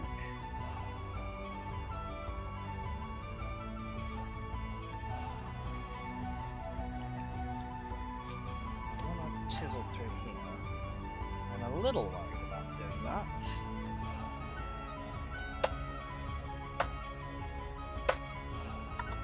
Okay. That to one side. I've got a better access to the bottom of this bone, if it is indeed the bottom. Okay, it's mostly free.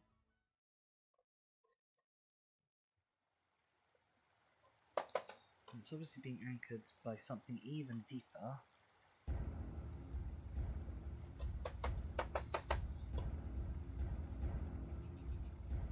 So yeah, when you're doing kind of fossil prep, there's sort of two stages to fossil prep. Because when you're out in the field, obviously you don't want to be doing all of your like very precious fine work where you can help it out in the field. Because out in the field, often you're on a really strict time limit for your dig, for one thing. Either because of budget, or because that's all the time you have like the rights to the land for. You might have often found your dinosaur bone in the middle of ongoing operations for a quarry, or preparations for a building, or something like that. You might have to contend with the wet or dry season, depending on what country you're in. So you don't want to be doing all the really fine-tuned prep of the fossil out in the field. And so what you do is you kind of you dig out the full extent of the bone. So you dig out a section of rock which you know has all of the bone in it, and then you just whap plaster on that, and you put it in a box and you ship it back home. Then the people back home, it's their job to take the plaster off, and then they kind of have an idea of, well, this is the full extent of the bone. This is where we can and can't take chunks off. Because I don't really have that luxury. Oh my god, there's a lot of different bones all sort of overlapping together.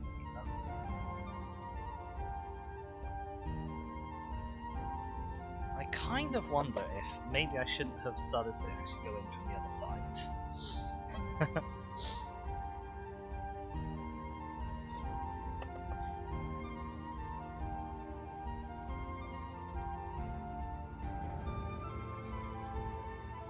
This looks like it might be more spine. This is very segmented, looks like vertebrae to me.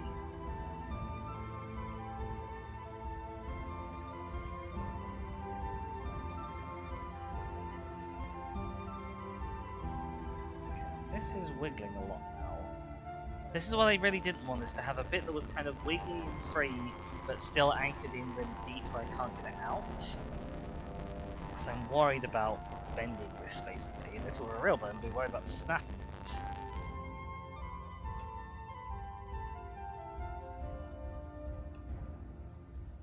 Like, because obviously a real bone isn't all these many different pieces. this part would just come away, and then this part would come away, and then this part would come away. So I wasn't really expecting it to be sort of anchored so deep and be one such a long, continuous segment.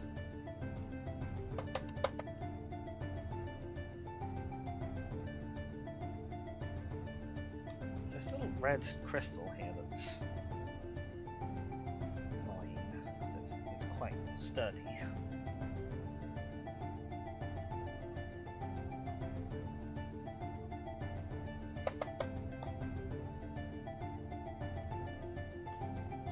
I think this chunk can come off. Yeah.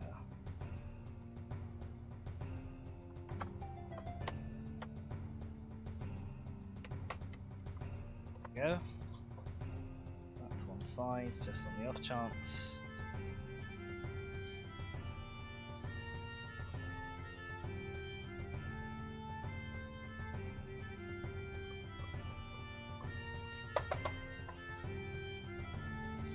I assume this is maybe a pelvic joint, possibly? Looks like I've got a little notch here for another bone to fit into.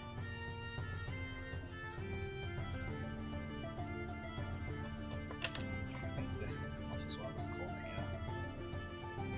I'm sorry that you can't really see what I'm doing these bits. I'll do my best. It's awkward. I don't want to hammer my hand.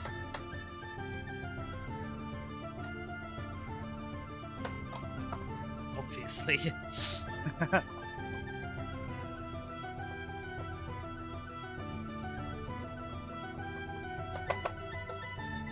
So with the skull, if this were a good skull and I were a good paleontologist, I'd probably be able to figure out what kind of dinosaur this was from the skull.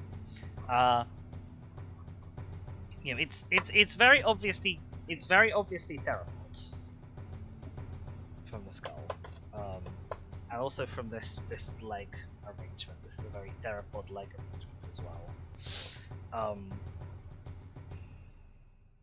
But I certainly, if I hadn't looked at what the thing said on the box, on the instructions, I would not, at this stage, from this model, know what it was. But if it were a real fossil, either I would know what it was, or somebody who knew what they were talking about would know what it was.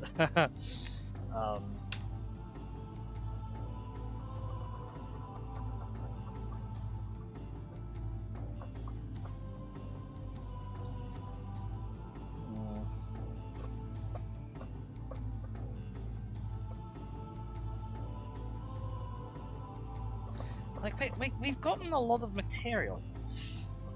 We're not really any close to getting any individual bone out.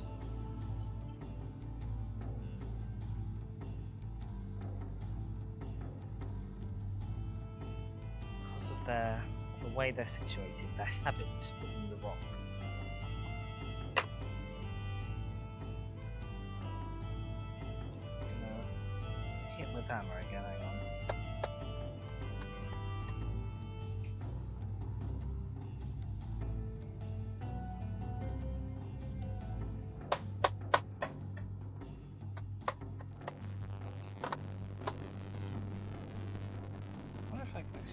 Chisel the hand tool.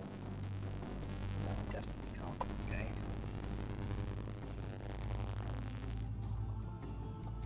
This bit of the egg is quite tough that we're working through now. Because they've obviously, when they were making it, they've included some of these bigger particles. These little I suppose you can see that actually, can you?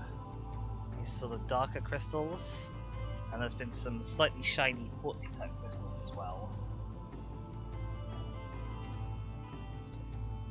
like, I think there's probably no bones in this bit, so I kind of just want to chisel off there. But I don't know that there's no bones in that bit.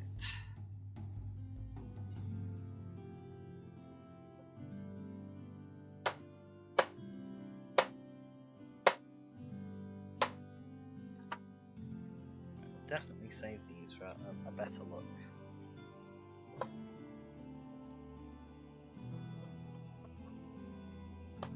Might make it a hell of a lot easier to get this out.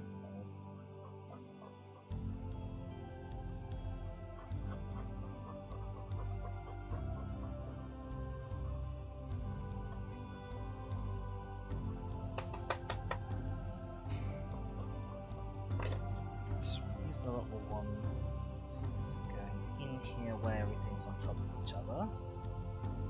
Okay, that's marked out the edge of that one.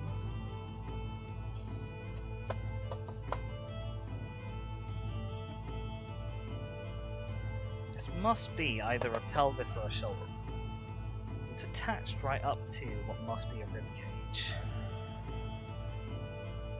Rib cage, pelvis or shoulder girdle. Real vertebrae are sort of quite obviously directional a lot of the time, which makes the story about the wrong way round Elasmosaurus a bit funnier.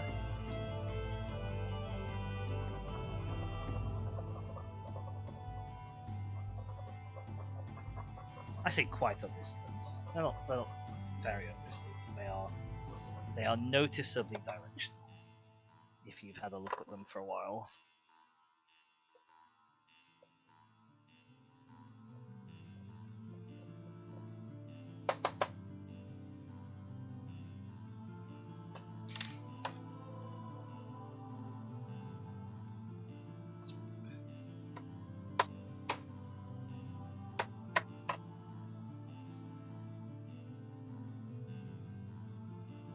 There as well.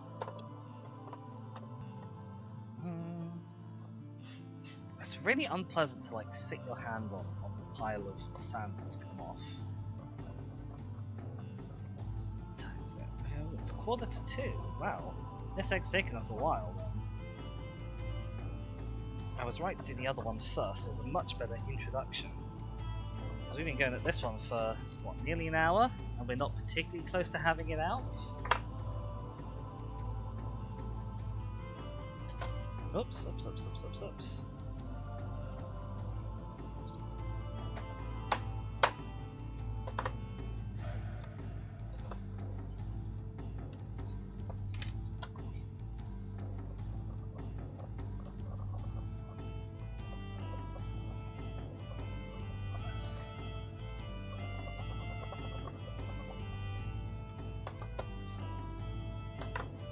With a real fossil, you kind of have this law of conservation of atoms. Like, yes, technically any tiny flake of rock could have some piece of fossil material in it. And that piece of tiny material could be of scientific value. But also, you know, you can't check every rock in the field down to this size, or this size, or this size to see if it has fossil in it. So I don't feel super bad about, in this case where I know all of the dinosaurs can be kind of relatively in the middle, because they don't want it in the product, they don't want it sticking up the edges.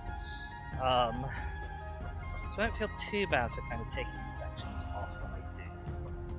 And like I've used this tool to kind of work out a boundary for where the thing isn't. Just hit it with hammer, save time.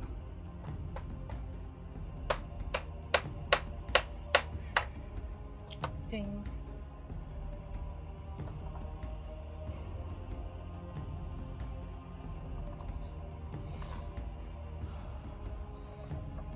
Okay, now that we are a bit more around it, as it were, get this in between the ribs. I need to get a brush in there as well. Ow! Ow! Sharp thing is still sharp. Good to know. Sharp tools make the job a lot easier. And also a lot owier.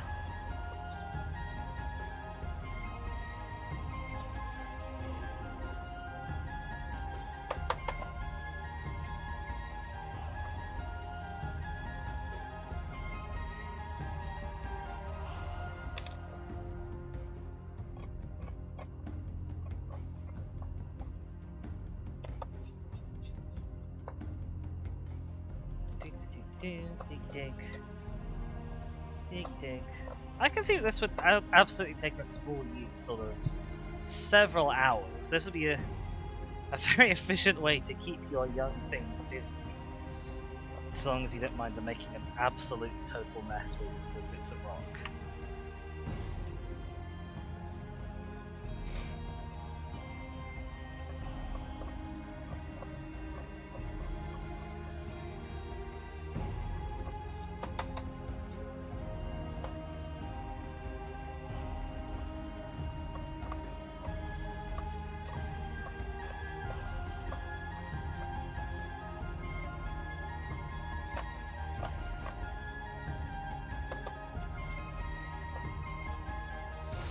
We have a penguin in chat. Welcome on in. How's it going?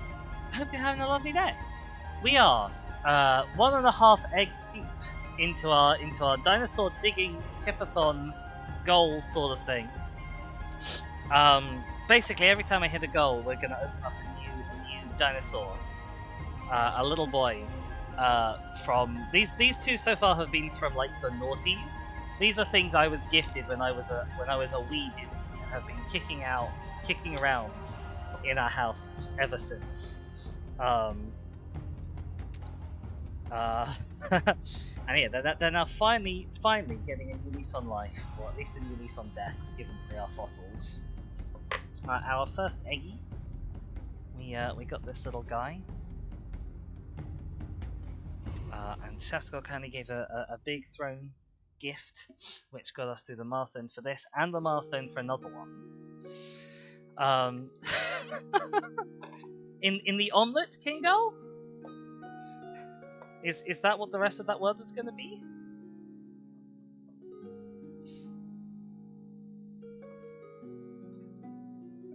Abby, this one's tough to get into. This one's rough. Omelette, yes.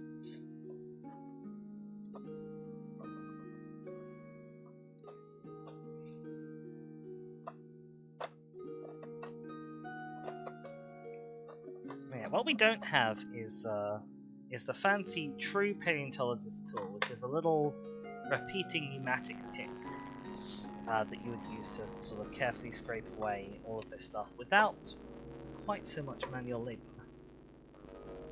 So we are doing things instead the manual labor intensive way of using pick and occasionally a hammer and chisel to break off the big bits. We've recovered the skull.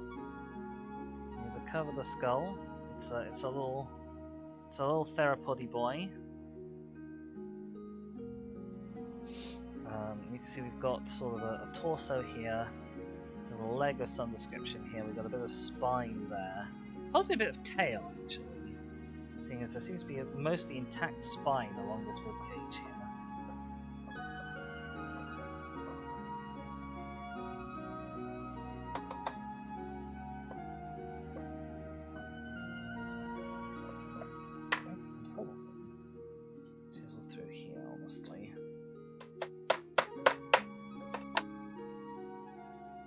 We're saving up the big chunks in case I have to look through them for any small bits later. Doesn't look like the bits too small of this kit, so we probably should be fine.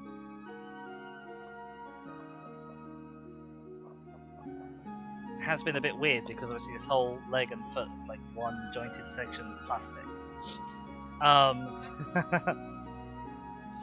Yes, if anybody who is around here who wasn't around at the start wishes to help out, there should be a pinned message at the top of the chat where you can go and help me out and lend a little tip. If we get to the next goal, then that's another dinosaur that I have to dig up and assemble on stream, which might take me a couple of hours. So as Tipathon things go, I think this is relatively good value for money in terms of time. Brain words. You can also go check out my throne. I was humming and hawing as to whether throne gift should count, but Shaska was very kind to let me throne the gift already.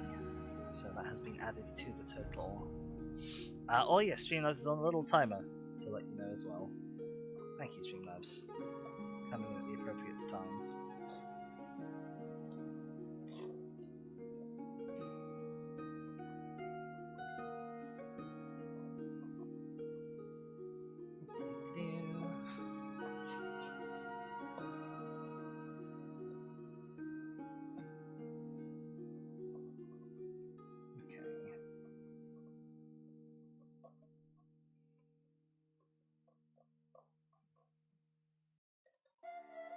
Oh, okay. That's actually relatively free. This bit of what I think might be tail at the end here is quite free. It's a bit wiggly already. Again, isn't great because the back end of it is still quite deep. I want to take this off, this chunk.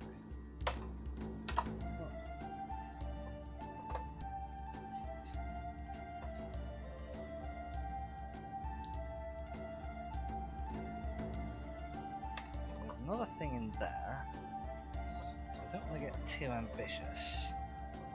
Removing this lump. Just kind of want to do it a lump, like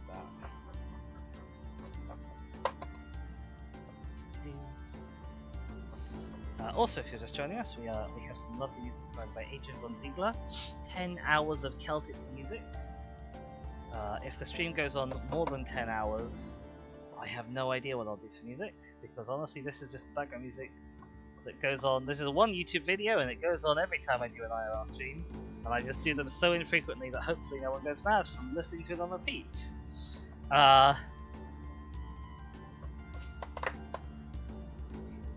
The initial plan for this was going to be very weird. It was going to be a Dino double digathon. Basically, I'd start the first goal at like some silly small number, and just each goal target after that was just going to be double it, because that was appealing mathematically to a dizzy brain. And I sort of thought, well, hang on. What that means is that we'll blitz through a whole bunch of goals very, very quickly. I'll be stuck here for ages. And then the goal after that will be like another 30 quid on top. No one will want to contribute that much. So I'm glad we did do that.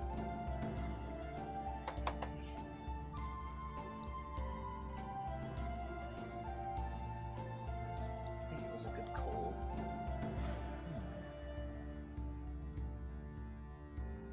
This is one huge piece. I think this is the whole torso and the pelvis in one piece. It looks like. Now wishing I hadn't been quite as gung-ho with the chisel, because this is also quite close to what the edge of the egg was.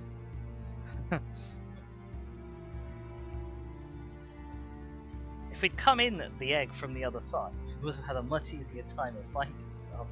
So we spent about 20 minutes, maybe 30 minutes, being like, oh, is that a bit of the plastic? No, that's a rock. Is that a bit of the plastic? No, that's a rock.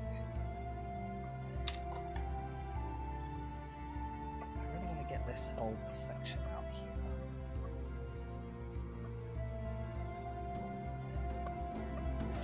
I have no idea how much more of this there is in the actual rock.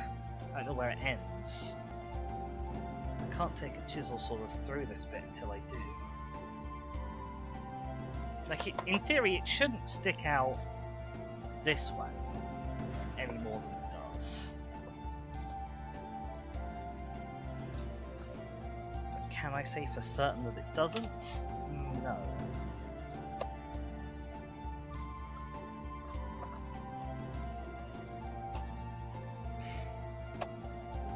Smaller flakes and chunks with this sort of scribey tool. It's not really how it's supposed to be used, but it's how we're using it. And we are very, I don't know if that shows up in the camera, We are very sort of orangey yellow from the amount of sand that we've just been resting on.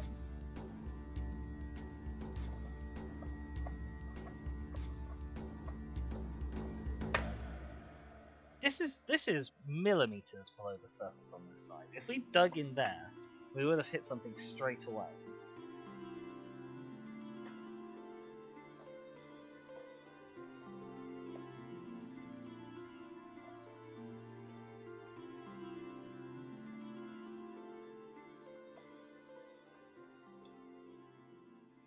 Okay, looking at it, this bit here seems to run down the center line. So I'm assuming there isn't like another matching one underneath at least that they'll have to dig out separately. Oh, we're free. Okay, amazing. Part number 2. I'm assuming that will actually go on there. Might need to be cleaned out first.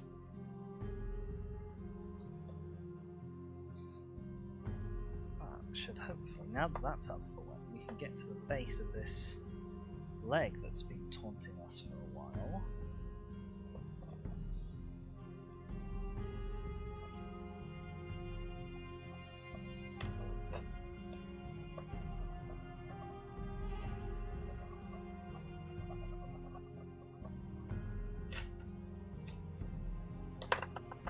Oh, the other thing Benjamin did, the first kit we opened came with this little plastic scraper tool, and using this little plastic scraper tool on this egg has worn down, I don't know if you can really see, where the teeth used to be on the scraper tool. It's just worn it completely flat and smooth. And I was saying I find this very funny. That this tool has sat in a box waiting to be used to dig up a dino egg. It dug up one dino egg successfully, and then it died on the second dino egg I tried to use it on. Obviously this one's made of a lot sterner stuff. The first one is this material. It really does just crumble in your hands. But this is made of a lot sterner stuff. Oh my goodness. Oh my god, how deep does this thing go? There's another bend in it. There's another bend. I guess that must be... Surely that must be the hip joint, right?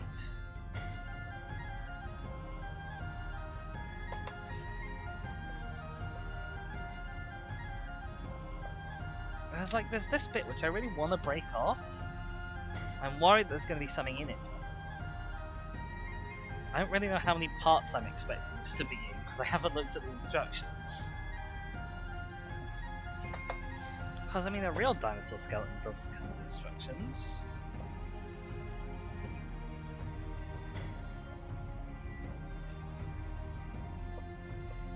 Oh, come on, it must be so close.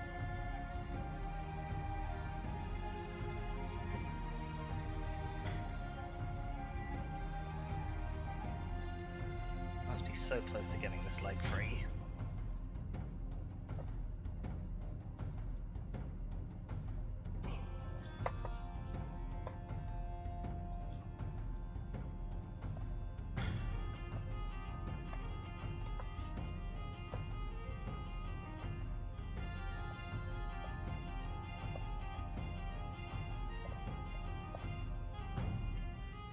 Oh, hey, it's free. A leg, there we go. So we've got hip, upper leg, lower leg, and then technically all of this is what in humans is the foot bone. So this will be our tarsals, I think, and then this will be the actual digits, because dinosaurs have what they call a digitigrade posture. So they are. I need a surface to be my floor. Put that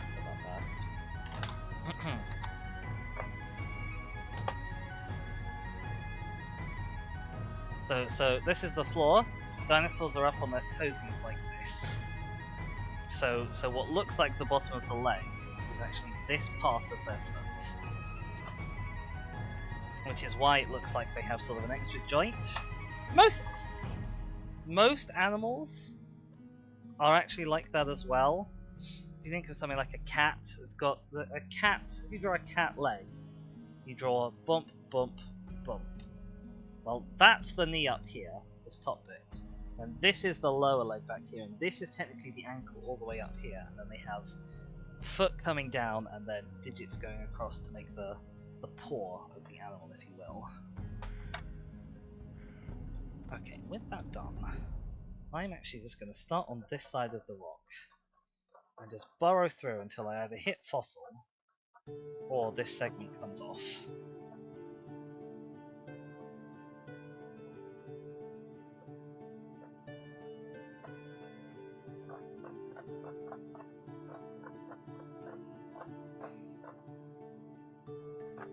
Because I think I can dispense with this part. This chunk here.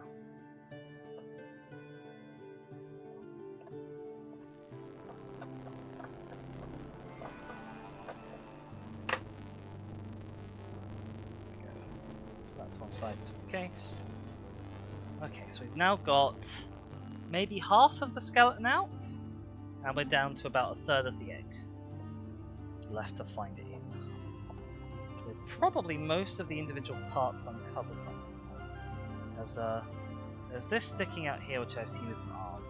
This, which I'm going to guess is a tail. And then there's this. Don't know what that is yet. Maybe that's the other arm. And then there's something in there. A little nubbin. Camera focus. Nubbin.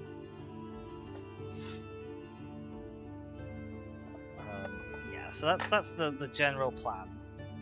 What I think is going on in this rock.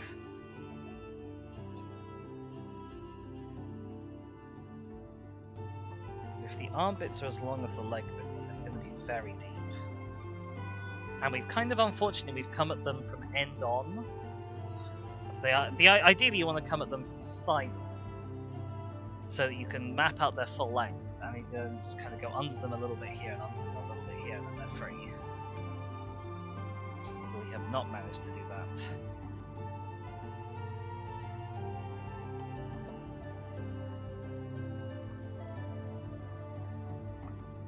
Okay, that nubbin that I mentioned is connected to this arm. Oh, maybe that's the other leg, and it's just got a little divot on the end to go into a base, maybe? Because the base has holes in it. So maybe that's a divot to go into there. It'd be a hell of an adaptation to see in a real skeleton. It's got divots that perfectly slot into specific rocks in the ground.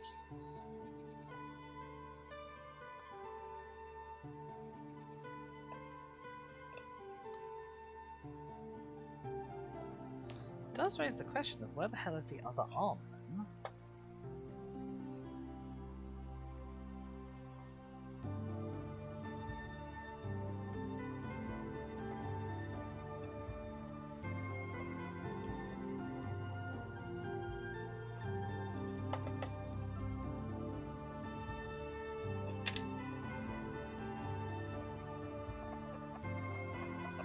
Burrow in here a bit more. I probably actually need to take off this side. Don't come at me for my use of the chisel. You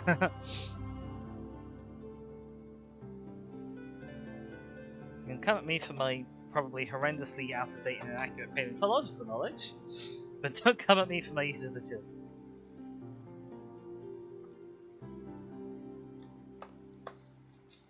I have nobody to hurt here but myself.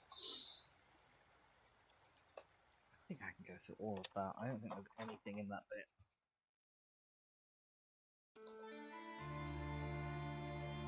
I can just go, be really brave. Chomp.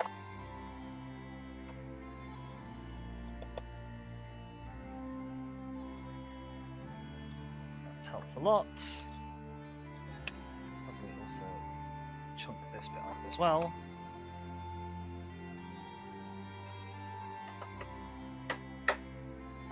Not as much as I'd hoped. can. Chop, there we go. Okay. Got a nice little pile of rocks that we're accumulating. I don't know what I'm going to do with all this debris that is down there. I can't really see it. Big old pile of junk at the bottom there. Oh, I've knocked something over. What was it? Ah, it's all sticky. You see, of course. Why wouldn't it be sticky? Okey-doke.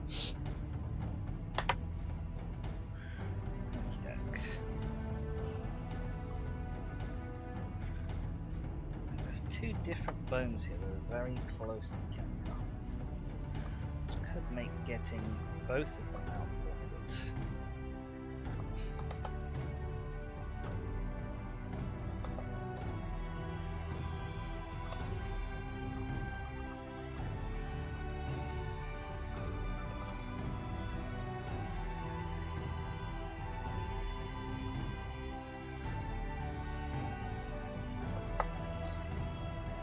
So I don't know if I'll be able to get my tools sort of between them, as it were,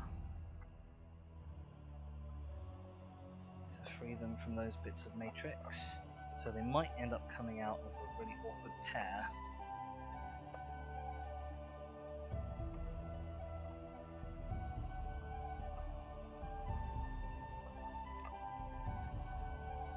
Okay, I think we've got now a second arm here. This is a leg, a tail, and the first arm.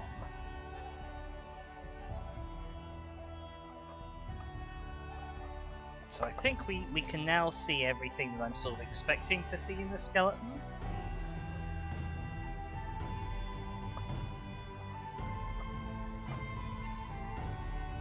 Obviously, again, not really a concept you find in real paleontology.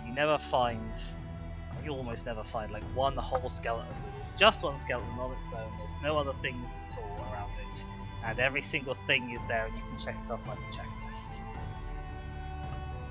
You do find intact specimens, but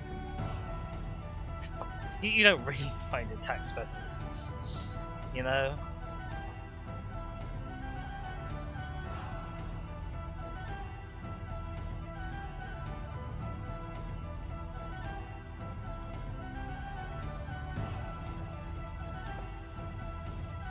I really want this leg out. Can't be very much holding it in place.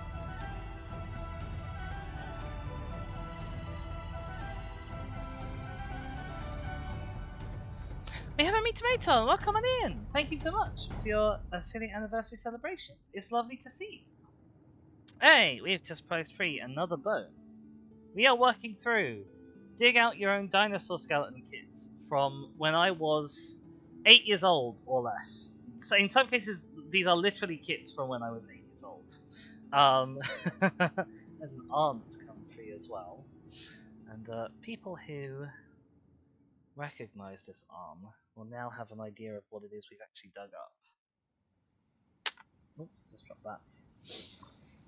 But yes, do welcome yourself on in. We have a little gold bar at the top for those who wish to contribute. There is a pinned message. There's a timer that Streamlabs is doing. You can type in !tip. In the chat, you can type in !throne if you want to help me out in a slightly different way by getting me stuff. But none of that is compulsory. We are happy just to have you all here, being lovely folks, and keeping me company while I dig out all these dinosaurs I've committed to. Penguin says, "Oh God, Gary, no, his army needs that." It's all right. We're putting it back together. We're putting it back together.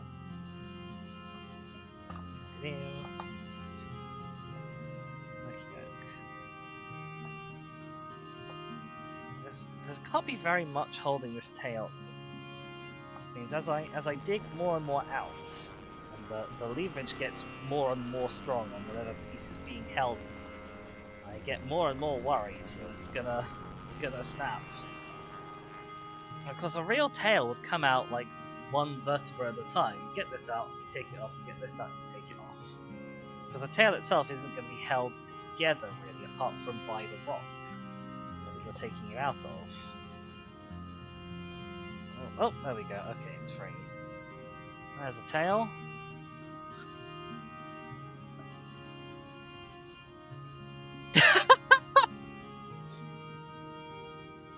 That's the plot of Disco Elysium, right, King Girl? Oh dear. Okay, based on the habit of this other arm. So the arm looks like this. I assume then the rest of it is kind of going this way? No, it's going this way. Okay. That gives me an idea of where it might be. Gives me an idea of where I can chisel. And where I need to chisel.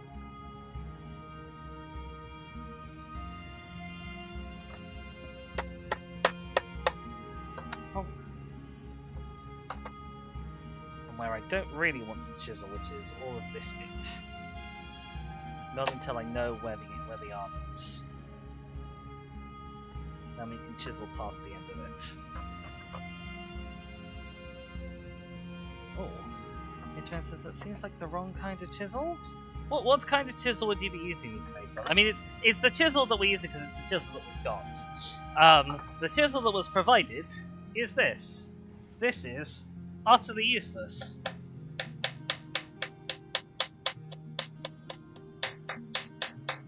For breaking this rock. I don't know how they expected little 8-year-olds to do it. You know, we are very much working with sort of an improvised set of tools. We usually use a cold chisel on stone, metal, etc. I don't know what a cold chisel is. Also, we are really wobbling this desk as I attack this rock, aren't we?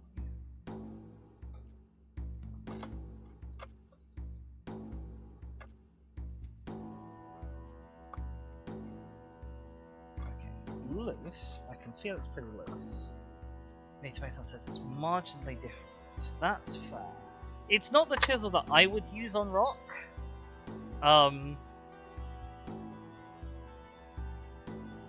Because I'd use a bigger hammer and a bigger chisel, if nothing else. Because I'd be doing it out in the. I'd be doing it out on the beach. Where just for to clear things up, you are allowed to hit loose rocks with a hammer and chisel and break those up, and you're allowed to see fossils and stuff that are in those, and depending on the specific area you're in, you're usually allowed to take those home. What you're not allowed to do is hit any rock that is still part of the bedrock, is still attached to the cliff or the ground underneath you. That is a big no, that is generally very illegal. Okay, I believe this is the last piece of dinosaur we're expecting to find. I just hate to see tools being misused. Oh, I'm so sorry, Tipathon. I tell you what I don't have on my throne. I don't have any proper paleontology tools on my throne. I was telling chat, like, the proper tool that you'd use for most of this prep work is a spike that is pneumatically driven to go in and out a lot. Like a tiny little jackhammer, and you'd move that along, and it would do this and flake off bits of stone, but it would do it in a more controlled way and with a lot less manual effort. This is blooming hard work. Okay, now that we have all of our second skeleton,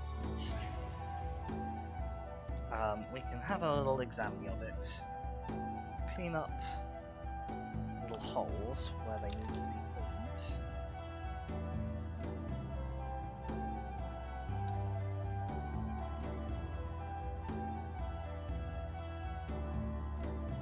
Because they are kind of still full of sand.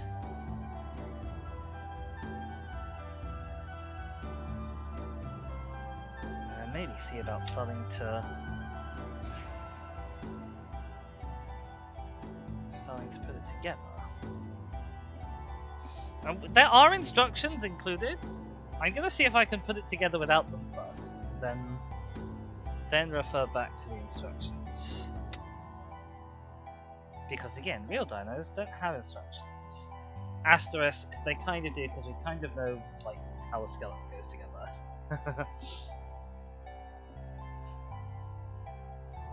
I'm assuming this is supposed to go on. It's not a very good fit.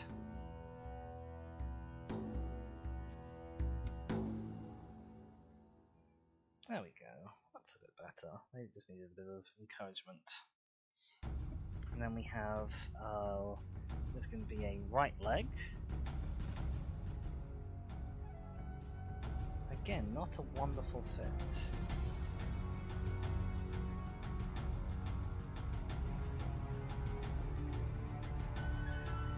Let's grab a right arm, which I assume is this one.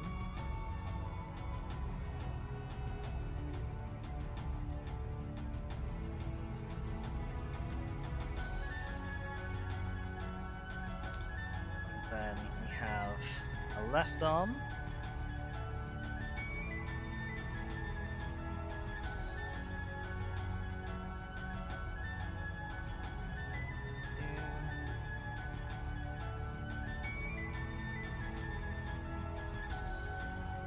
And a left leg.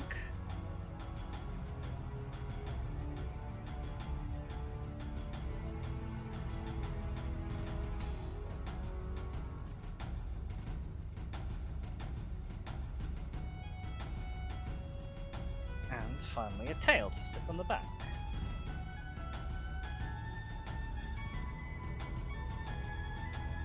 Right, there we have a full ornithomimid skeleton. And if we open her up... Oh wow, these are instructions for all of the possible kits that one could get. All just in one. So yeah, here's our ornithomimus. And yeah, that looks kind of exactly how we put it together. 1, 2, 4, 5, 6, 7 pieces. 1, 2, 3, 4, 5, 6, 7 pieces in the finished model. Plus a little stand. Still a little bit sticky, it must be said.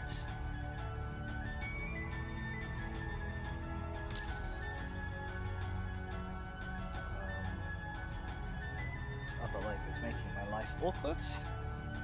Let me get you in the stand.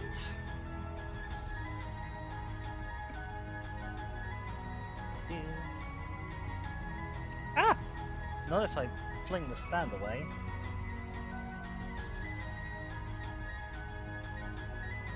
I wonder if it would have been easier to assemble it on the stand and put this in first.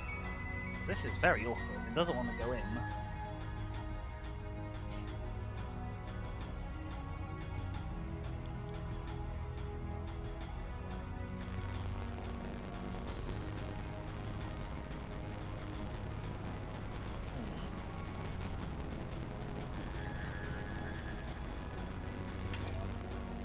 If I can take this leg off again, having put it back on. But I'm thinking that may be the easier way of doing it. Because this seems to be the more awkward hole of the two. There we go. And there's a foot in a hole.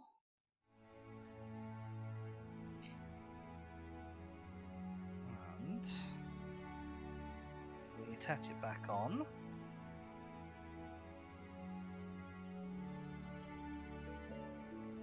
We have a little running ornithomimus. There we go.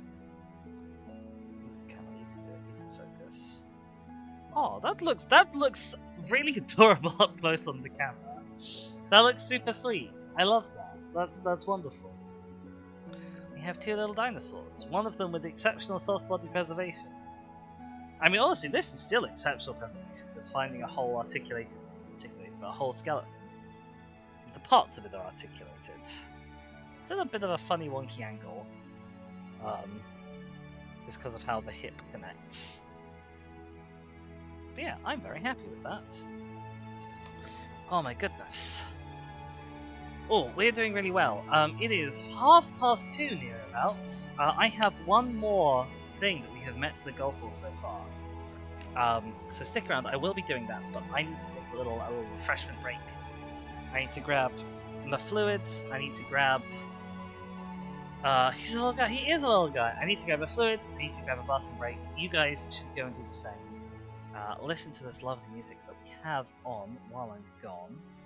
Have a little transition screen. There you go. And I will see you all in a few minutes.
Alright, hello everyone. We are back. We are ready to get on with the old dinosaur unlocking. Oh, the camera's gone a little bit funky. We're very blue apparently. Let's see if we can sort that out. That sometimes happens when I jiggle the cable. The cable's not the most intact, I guess. There we go. That looks about right. We might have gone at a slight angle. There we go. Oh my goodness. So yes, you're joining us for number 3, goal number 3 of my first ever little Tipathon thing in celebration of my 2nd affiliate anniversary. Oh gosh, we're old. We're real old now. And we're going to be emphasizing age because this is a box. This box was first opened when I was a little dizzy. I was a tiny little dizzy. I think this would have been when I was about 8 years old. I wonder if I can find a date on it. The same as we did that first one. No obvious dates or numbers. Oh no, here we go. In that corner. Oh, we're upside down. I've just realised we're upside down. Hang on. Hang on a sec, that needs to be fixed. Clear. We are a bit desaturated as well, aren't we? Turn that up a little bit. Flipping mirror. There we go. Wonderful. Sorry about that. Yes, 2001. In this bottom right corner. That's when this is from. So I was 6. Maybe this was bought slightly later because it says for ages 7 and up. So maybe this was bought when I was 7. But yeah. And little Dizzy, baby me, did actually make a start on this when I was very small. There's also random other things shoved in the box, like this modeling clay. I don't know why that's there. Get chucked. And it was started. It was not very started. I open it up for you. You can see. I'm assuming this this is no longer in production, but maybe this is actually an unboxing video. Who knows? We've got a little cardboard insert with some slightly more intense instructions. Once again, for all of the 3 possible different variants. This one, it looks like, did come with a tool, but the tool has been displaced. Is it in there anywhere? No, it's not in there anywhere. Alright, put that to one side. And here is our block of unnervingly pink pasta. You can see that when I was small, I did in fact get down to the level of uncovering some of the bones. So we've got a good starting off point for this one. This is going to be a lot bigger. If I get our little guy for comparison. He's about as tall as this thigh bone and hip joint there. Which isn't that far off of real life scale, I don't think. For the 2 animals. Oh my goodness, but yeah, so this is a slightly bigger one for goal 3. Judging by what looks to be a jawbone, I'm assuming this is the T-Rex model from here. Now you can also see I've emptied and cleaned out the tray a bit, so it wasn't getting too overfull with junk.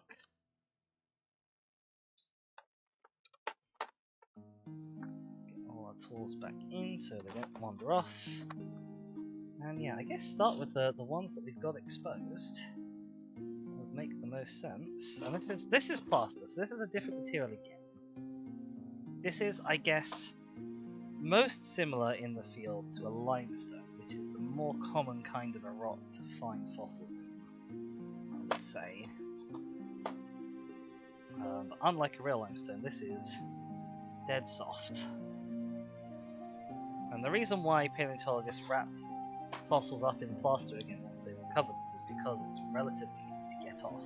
Well, they use plasterized bandages, so they can kind of come off as a thing. They don't just use plaster of Paris like this, just a block of plaster of Paris. I don't know how much of this there is.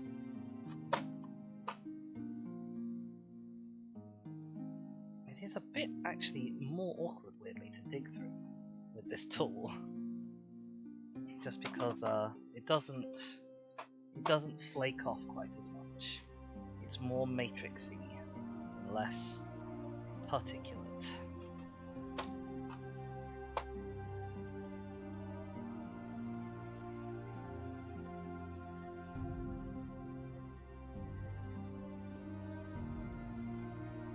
Because it's so soft, I'm much more comfortable using this big tool. Just because, you know, it just slides through this with almost no effort. So I'm not applying enough pressure to really do any damage to anything, I don't think. I wonder if this here, this little nubbin, which looks like it might have actually been broken by little me. Possibly. I wonder if that's part of this whole assembly here, and that they're actually going to come out together. I think that's quite likely. Let's get our smaller spike.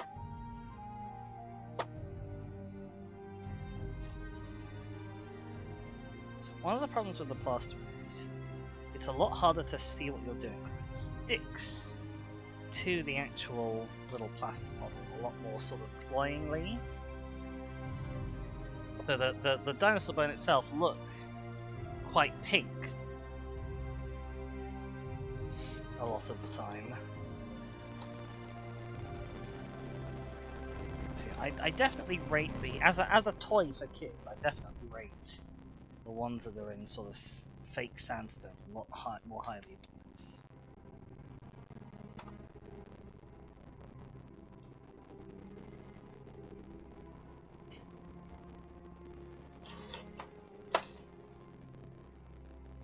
I have no idea how many of these kits I did as a kid, but it was quite a few.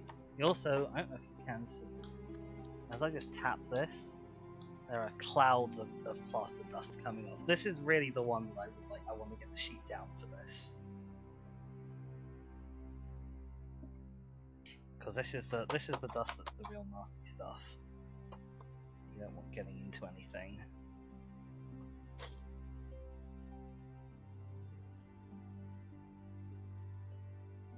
Okay, we are going down into the rock here somewhere.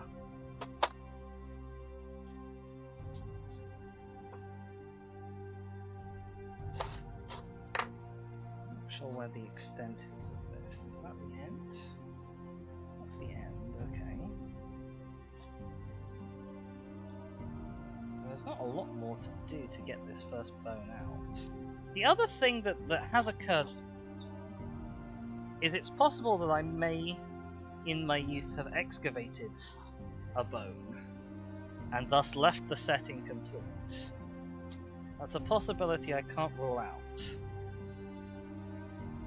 And we're just going to sort of have to live with until we put the last piece out of assemblement to see how much there is to assemble and whether it's a whole specimen or not.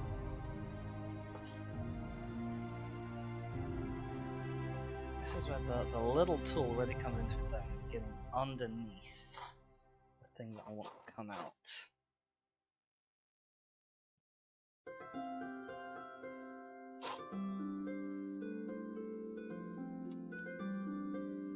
So I'm not sure what its 3D shape is.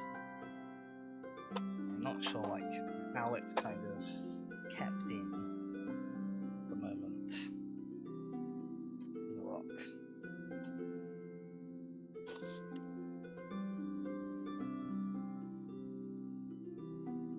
Oh god, we're getting very shaky cam again.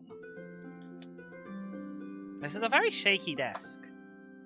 It's a very wobbly desk because of its flat pack nature. It doesn't have a nice little sort of triangular sort of cross brace to stop it from flexing.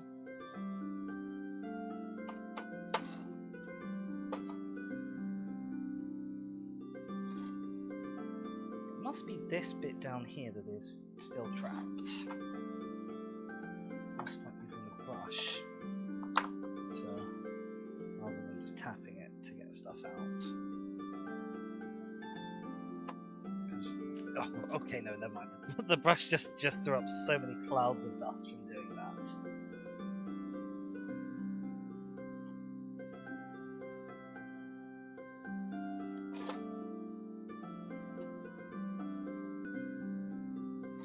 Okay.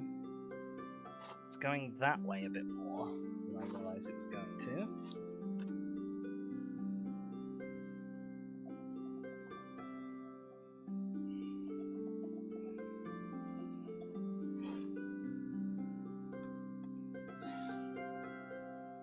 This is very dusty.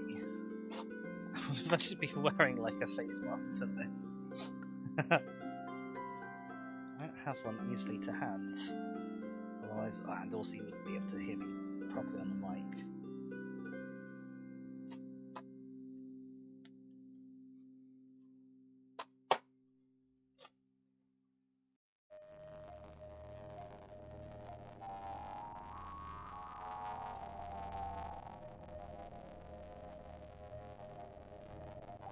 It's because it's a soft plastic thing. It is nicely jiggled in a way that a real fossil wouldn't be, to let me know which bits of it are free. You wouldn't test a real fossil like this because it would just it's rigid and brittle. It would just snap. Wouldn't flex. There seems to be some significant length going back.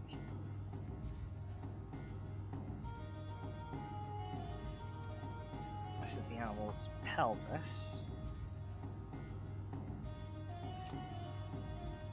Dinosaurs famously come in two varieties. You have the lizard-hipped dinosaurs, the Saurusia, and you have the bird-hipped dinosaurs, the Ornithischia. And the lizard-hipped dinos are the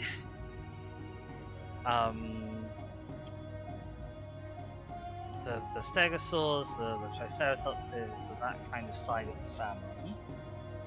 And the bird-hipped dinosaurs are the triceratopses, the iguanodons, the stegosauruses, that side of the family. And the lizard-hipped dinosaurs are the birds, and their side of the family, including the theropods, the sauropods, and little things like the Ornithomimus we saw before, like this guy. But there is a lot to this bone. Considering when we started, it was cut off like that. We even covered all of this and it keeps going. The brush is a useful tool, just when used in a very controlled way. Can I get the brush to actually clean off this a bit?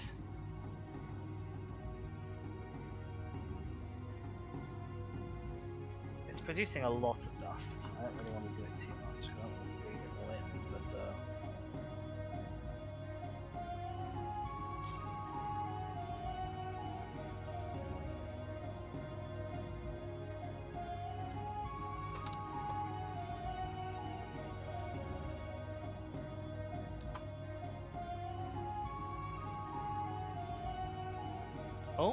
Oh, we're nearly out. We're out. Okay, we have our first part. Our first dinosaur bone done already. Wow, that was so much quicker than the egg. Thanks, baby me. It's going to need to be a bit cleaned up, I think. There's all of this kind of frayed around the edges plastic, I guess from age. It's all a bit shredded. Which is a little bit of a shame. I guess because that's the bit that's been exposed, which would be true of a real fossil. You know, if you have an exposed side sitting around for 20 years, then that side's going to be in much worse shape and anything that you get out of the rock sort of fresh. There's like a little hole here. I'm assuming I'm going to need to put something in later. So I want to burrow it out with the spike if I can.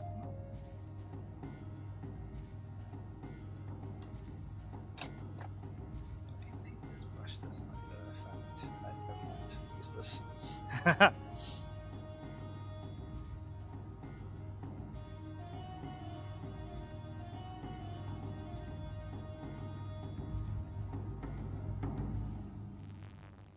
Okay, I think that's as cleaned up as we're going to get it, considering this face is a bit shredded. This is what the texture is sort of more supposed to be like a little bit. And then this is what the shredded side looks like with age. Again, a little bit of a shame. Nothing much we can really do about it. It's left some nice imprints in the rock actually, if they'll show up on camera at all. Then we have a skull here and what looks like ribcage here. So this is what we call a disarticulated skull, because it's not in a life arrangement of its bits. Maybe it's a partially articulated skeleton, I guess, because like, you know, this is more than one bone, but it's together. This ribcage is several bones that are together still.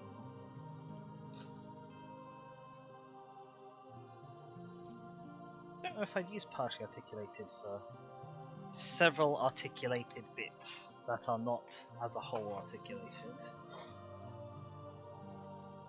I'd usually use it for one bit is articulated and then some bits around it are not.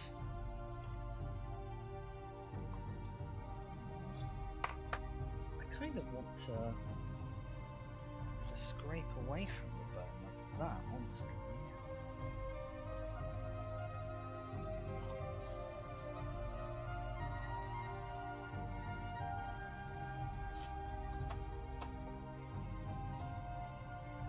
Probably bump to chisel in here.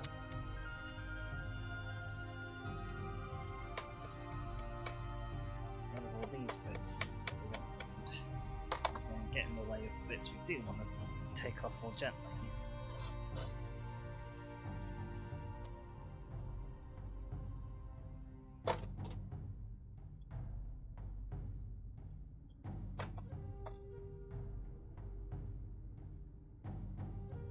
This is much softer plastic than Orthomimus. I'm a little worried that the metal tools might actually be a bit much for it. This is the one that is glow in the dark. This is a dig a glow dinosaur, which presumably constrains the material that it's made of, because it has to be a glow in the dark one. We are not going to be able to get it dark enough in here to show off the glow in the darkness, if it does even still glow in the dark after all these years. Not unless you guys really go mental and keep me here for many hours. So it is 3 o'clock, we're on British summertime, which means we have a nice lovely long extended afternoon of sunshine. And it's a lovely day outside actually, as it happens. A really nice day.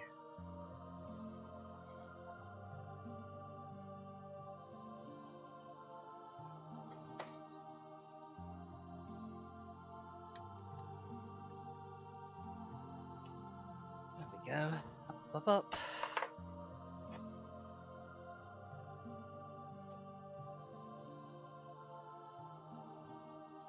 Alright, we are slowly working on uncovering this ribcage. I don't know how far back it goes. I'm taking it a little bit at a time. I think I can probably there we go.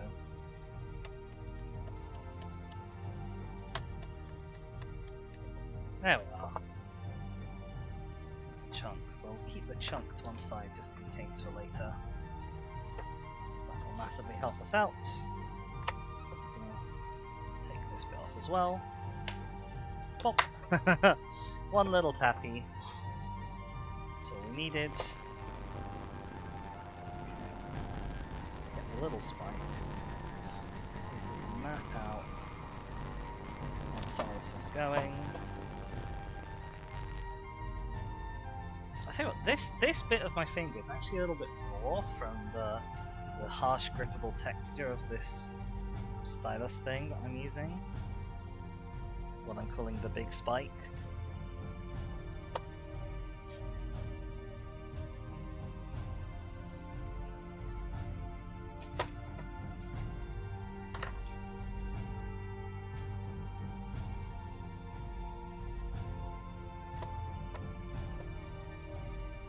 I think we're reaching the edge. Possibly here-ish. Here-ish. Because you can't see very well when I'm down at the bottom of the screen like that. It's because I'm not used to being this far away.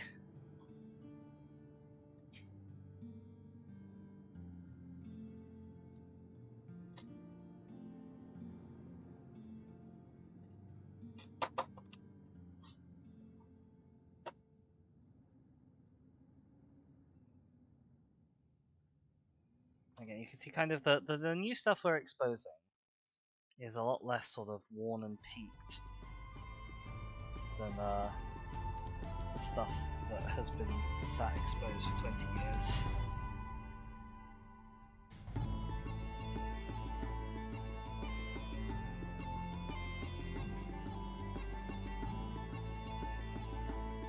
That's a nice little delineation line that we've managed to find. I don't know how deep the ribcage goes. There's another bone lying on top of it here, which is going to make life a bit more difficult on it. Can I up the contrast on this at all? To show things off better? No, definitely not.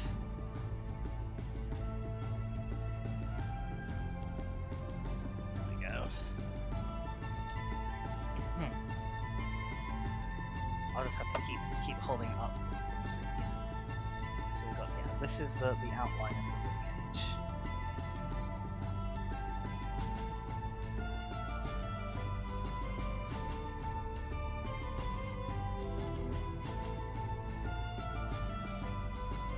I may not be able to get it out until I've taken this bone off, but maybe that's actually a part of the piece, because that could be an arm bone.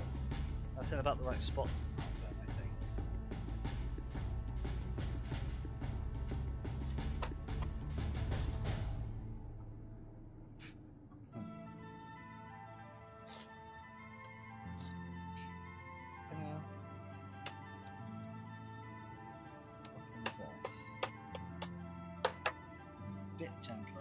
Maybe it's not gentler reaches or actually to do that. There we go.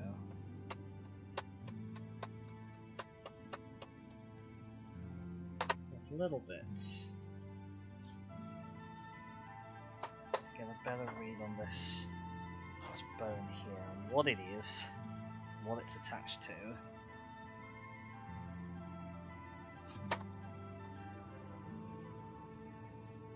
I think it is a part of the same plastic piece. I don't know how big it's going to be.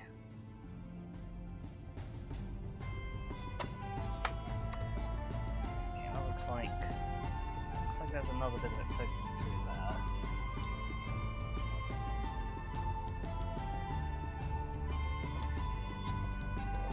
Is that the end? Could well be.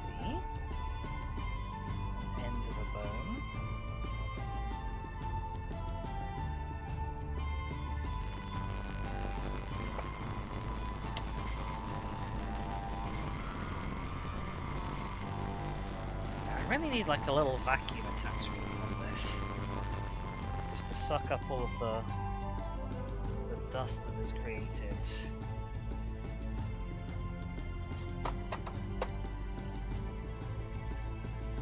Because you etch out a bit of rock, and it just falls straight on top of the thing you're trying to look at.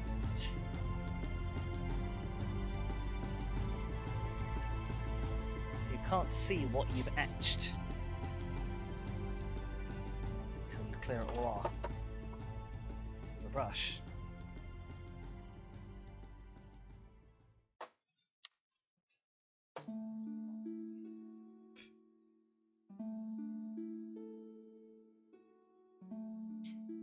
Strawberry flavoured plaster in my mouth. Lovely.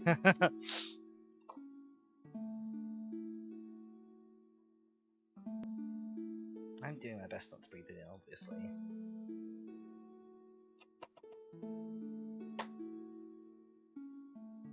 It's not always very cooperative.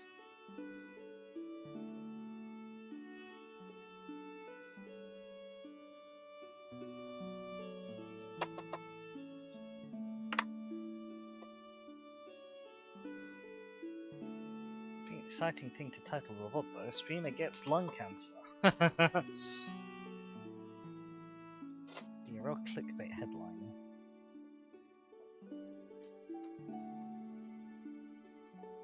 I want to take off that chunk, and then you can't see this. I don't know. I was in the way. This chunk here. There we go.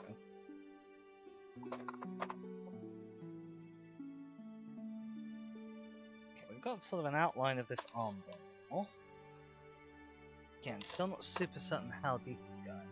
We have a Yowie! Welcome on in! How's it going? I hope you're having a lovely day. We are having a good time. We are on goal number 3 of the Tipathon. Basically, every time we hit a goal, I open up a new one of these blocks of plaster. The first 2 were like little artificial sandstone, and they have dinosaur toys inside that we're going to assemble. This one, I first started digging at when I was about 8 years old. Maybe 7 years old. Maybe 6 years old.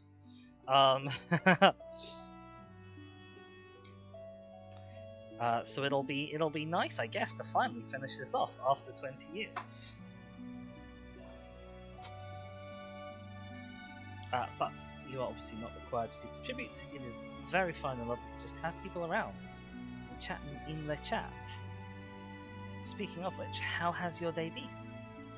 I hope it has been just as good as mine.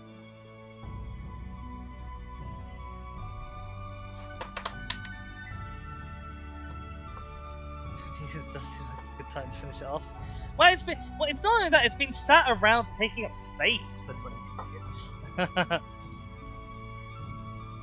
The day has only been packing. Packing for a trip or packing for a move?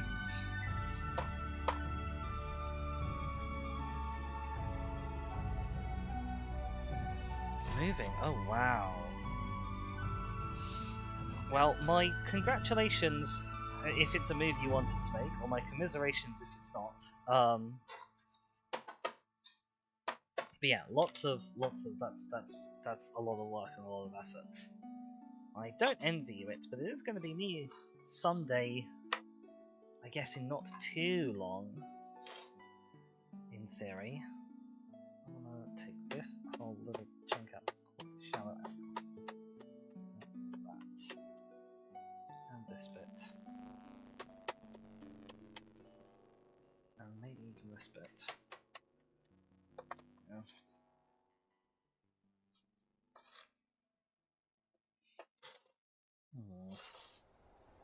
I don't know how we're going to get under this part to actually prise it up and free.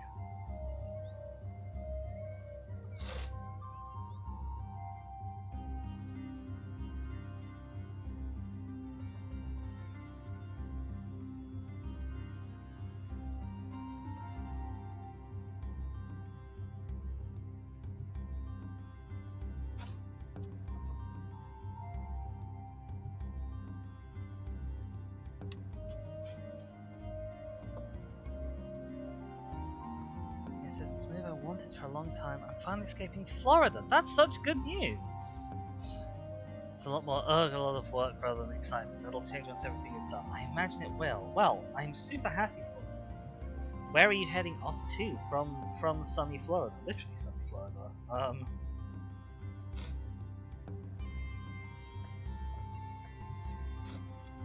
Will I even recognize the name of the place if you tell me? Possibly not. You're going to New York City. Oh wow.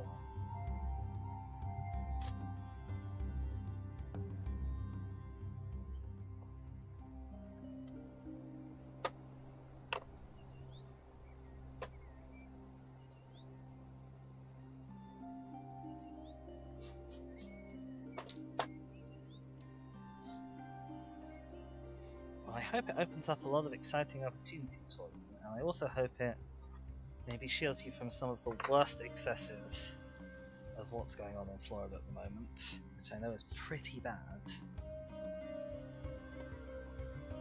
Do they have big apples over there? I see. I hear everything's bigger in Texas, presumably including the apples.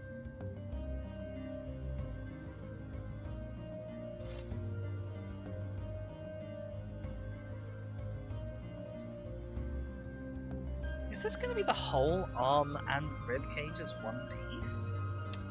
Because we've got arm, and then we've got more arm going in. Everything is big in Texas except apples is the full quote. I see.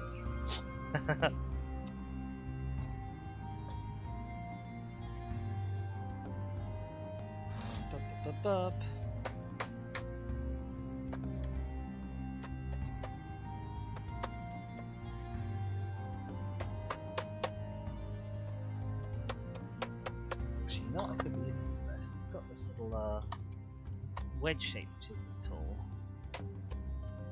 Might be helpful. There we go. Kind of carve out a lump of rock at a time rather than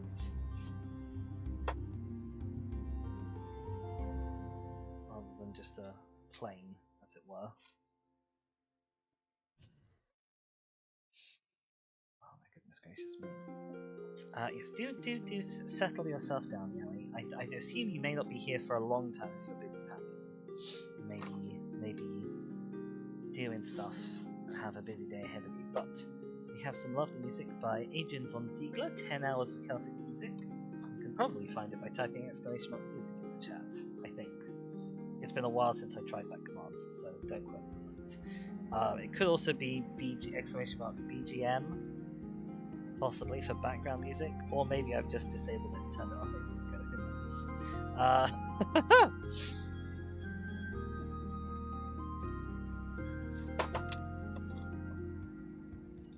We are blessed to have you while we do have you.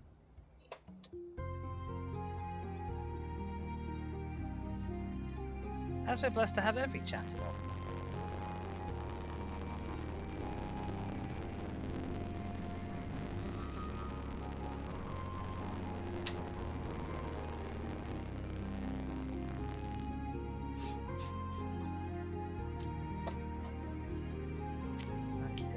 I think we've got the outline of this bone now. There's another bone next to it, which could be part of the same piece. So hang on, we've got this bone here, we've got a shoulder, not a shoulder bone, we've got a joint bit here, and there's another bit of bone here above it. Which, like I said, it could be part of the same plastic physical piece, or it could not, when I'm not sure. Looks like we're going down into a hand here at the bottom. This is quite a long bit. It might be quite fragile.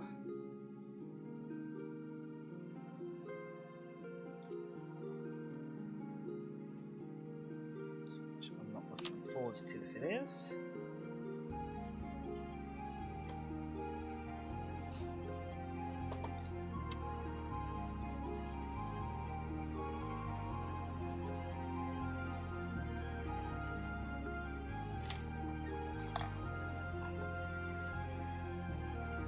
Take a chip off kind of this way, hopefully away from any more bones,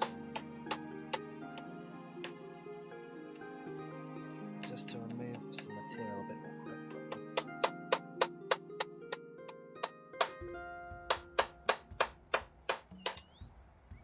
There we go.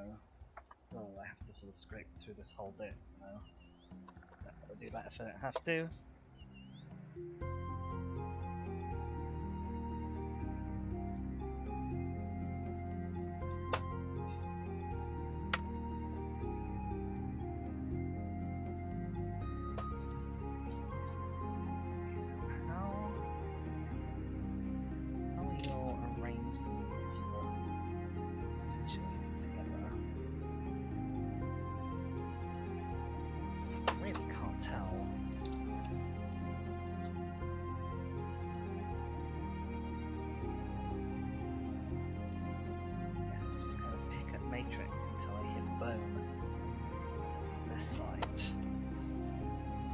brush out really regularly, because it's the perfect little gathering point of dust and bits of matrix debris.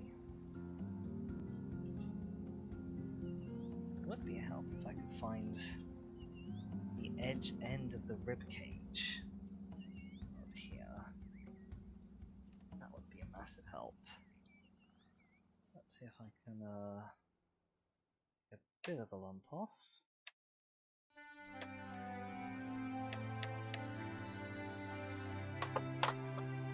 That.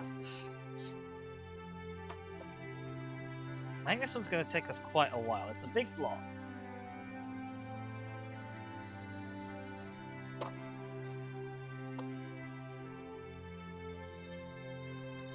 But maybe there won't be too many individual parts if we're lucky.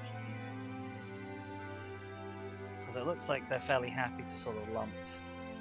If they've lumped a whole rib and arm together, there may not be too many individual bits to actually get out. That's the furthest extent of the rib cage.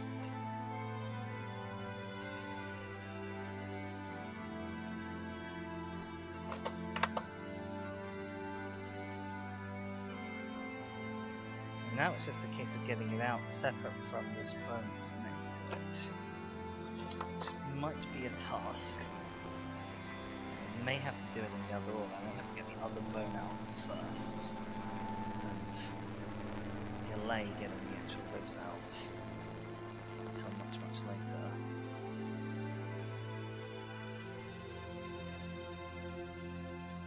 Using this little gap that I left, I might be able to find out how deep the ribs go.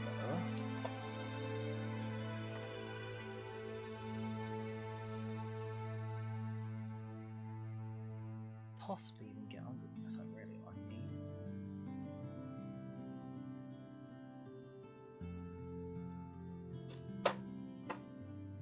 I wonder if there's one rib cage part that includes both ribs.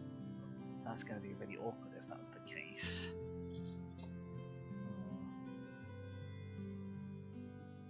The best we can do at the moment is say, I hope not.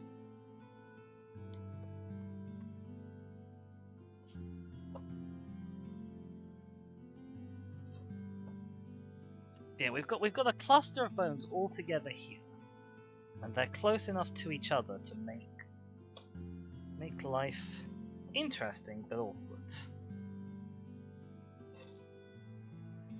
Actually, I can work out if the ribs are all one bit or if they're two at this end.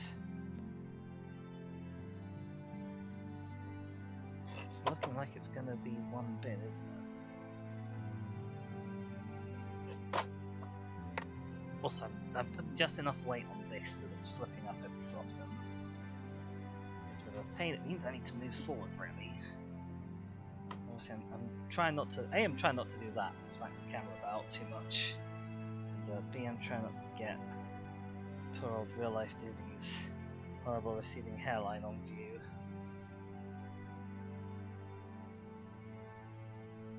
If we can at all help it.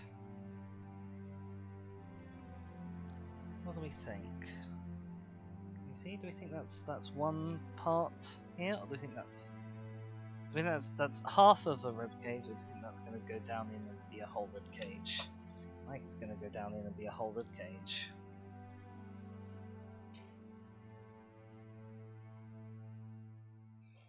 I don't know how we're going to get the plaster out from in the middle of it if it is. Maybe I should be working on this part next. That's the part that's most sort of willing to come out at the moment.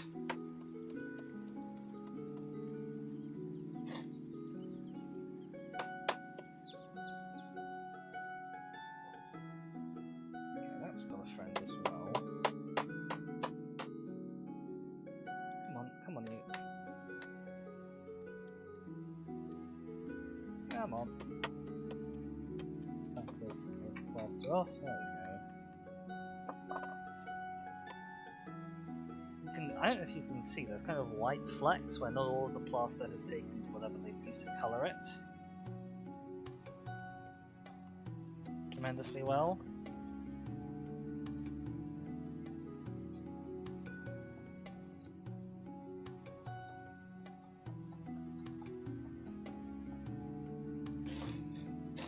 Let's see what we're working with here. I feel like there's just going to be so many overlapping bits that it's going to be hard to actually separate them at all. So separating them is going to involve getting something between them in the end. And if they're all very close together and sort of occluding each other a lot, I don't know how possible it's going to be. Oh my goodness! Don't worry, you're supposed to have a hole in your ribcage. It's where all the stuff goes. Kingo, thank you so much for donating £10 and also for pushing us over the limit to the next goal, which means I have to set up the next goal, which means I need to go and wash my hands because they are, I don't know if you can tell, they are absolutely filthy. That is super generous of you, and I will bear that in mind that we are supposed to have a hole in our cage. I will examine my own to make sure that I do. I'm gonna pick up this bit here. There we go. And I'm gonna go and wash my hands. And then I'm gonna go and adjust the goal. I'll be back in just a sec. Don't go in there while I'm gone.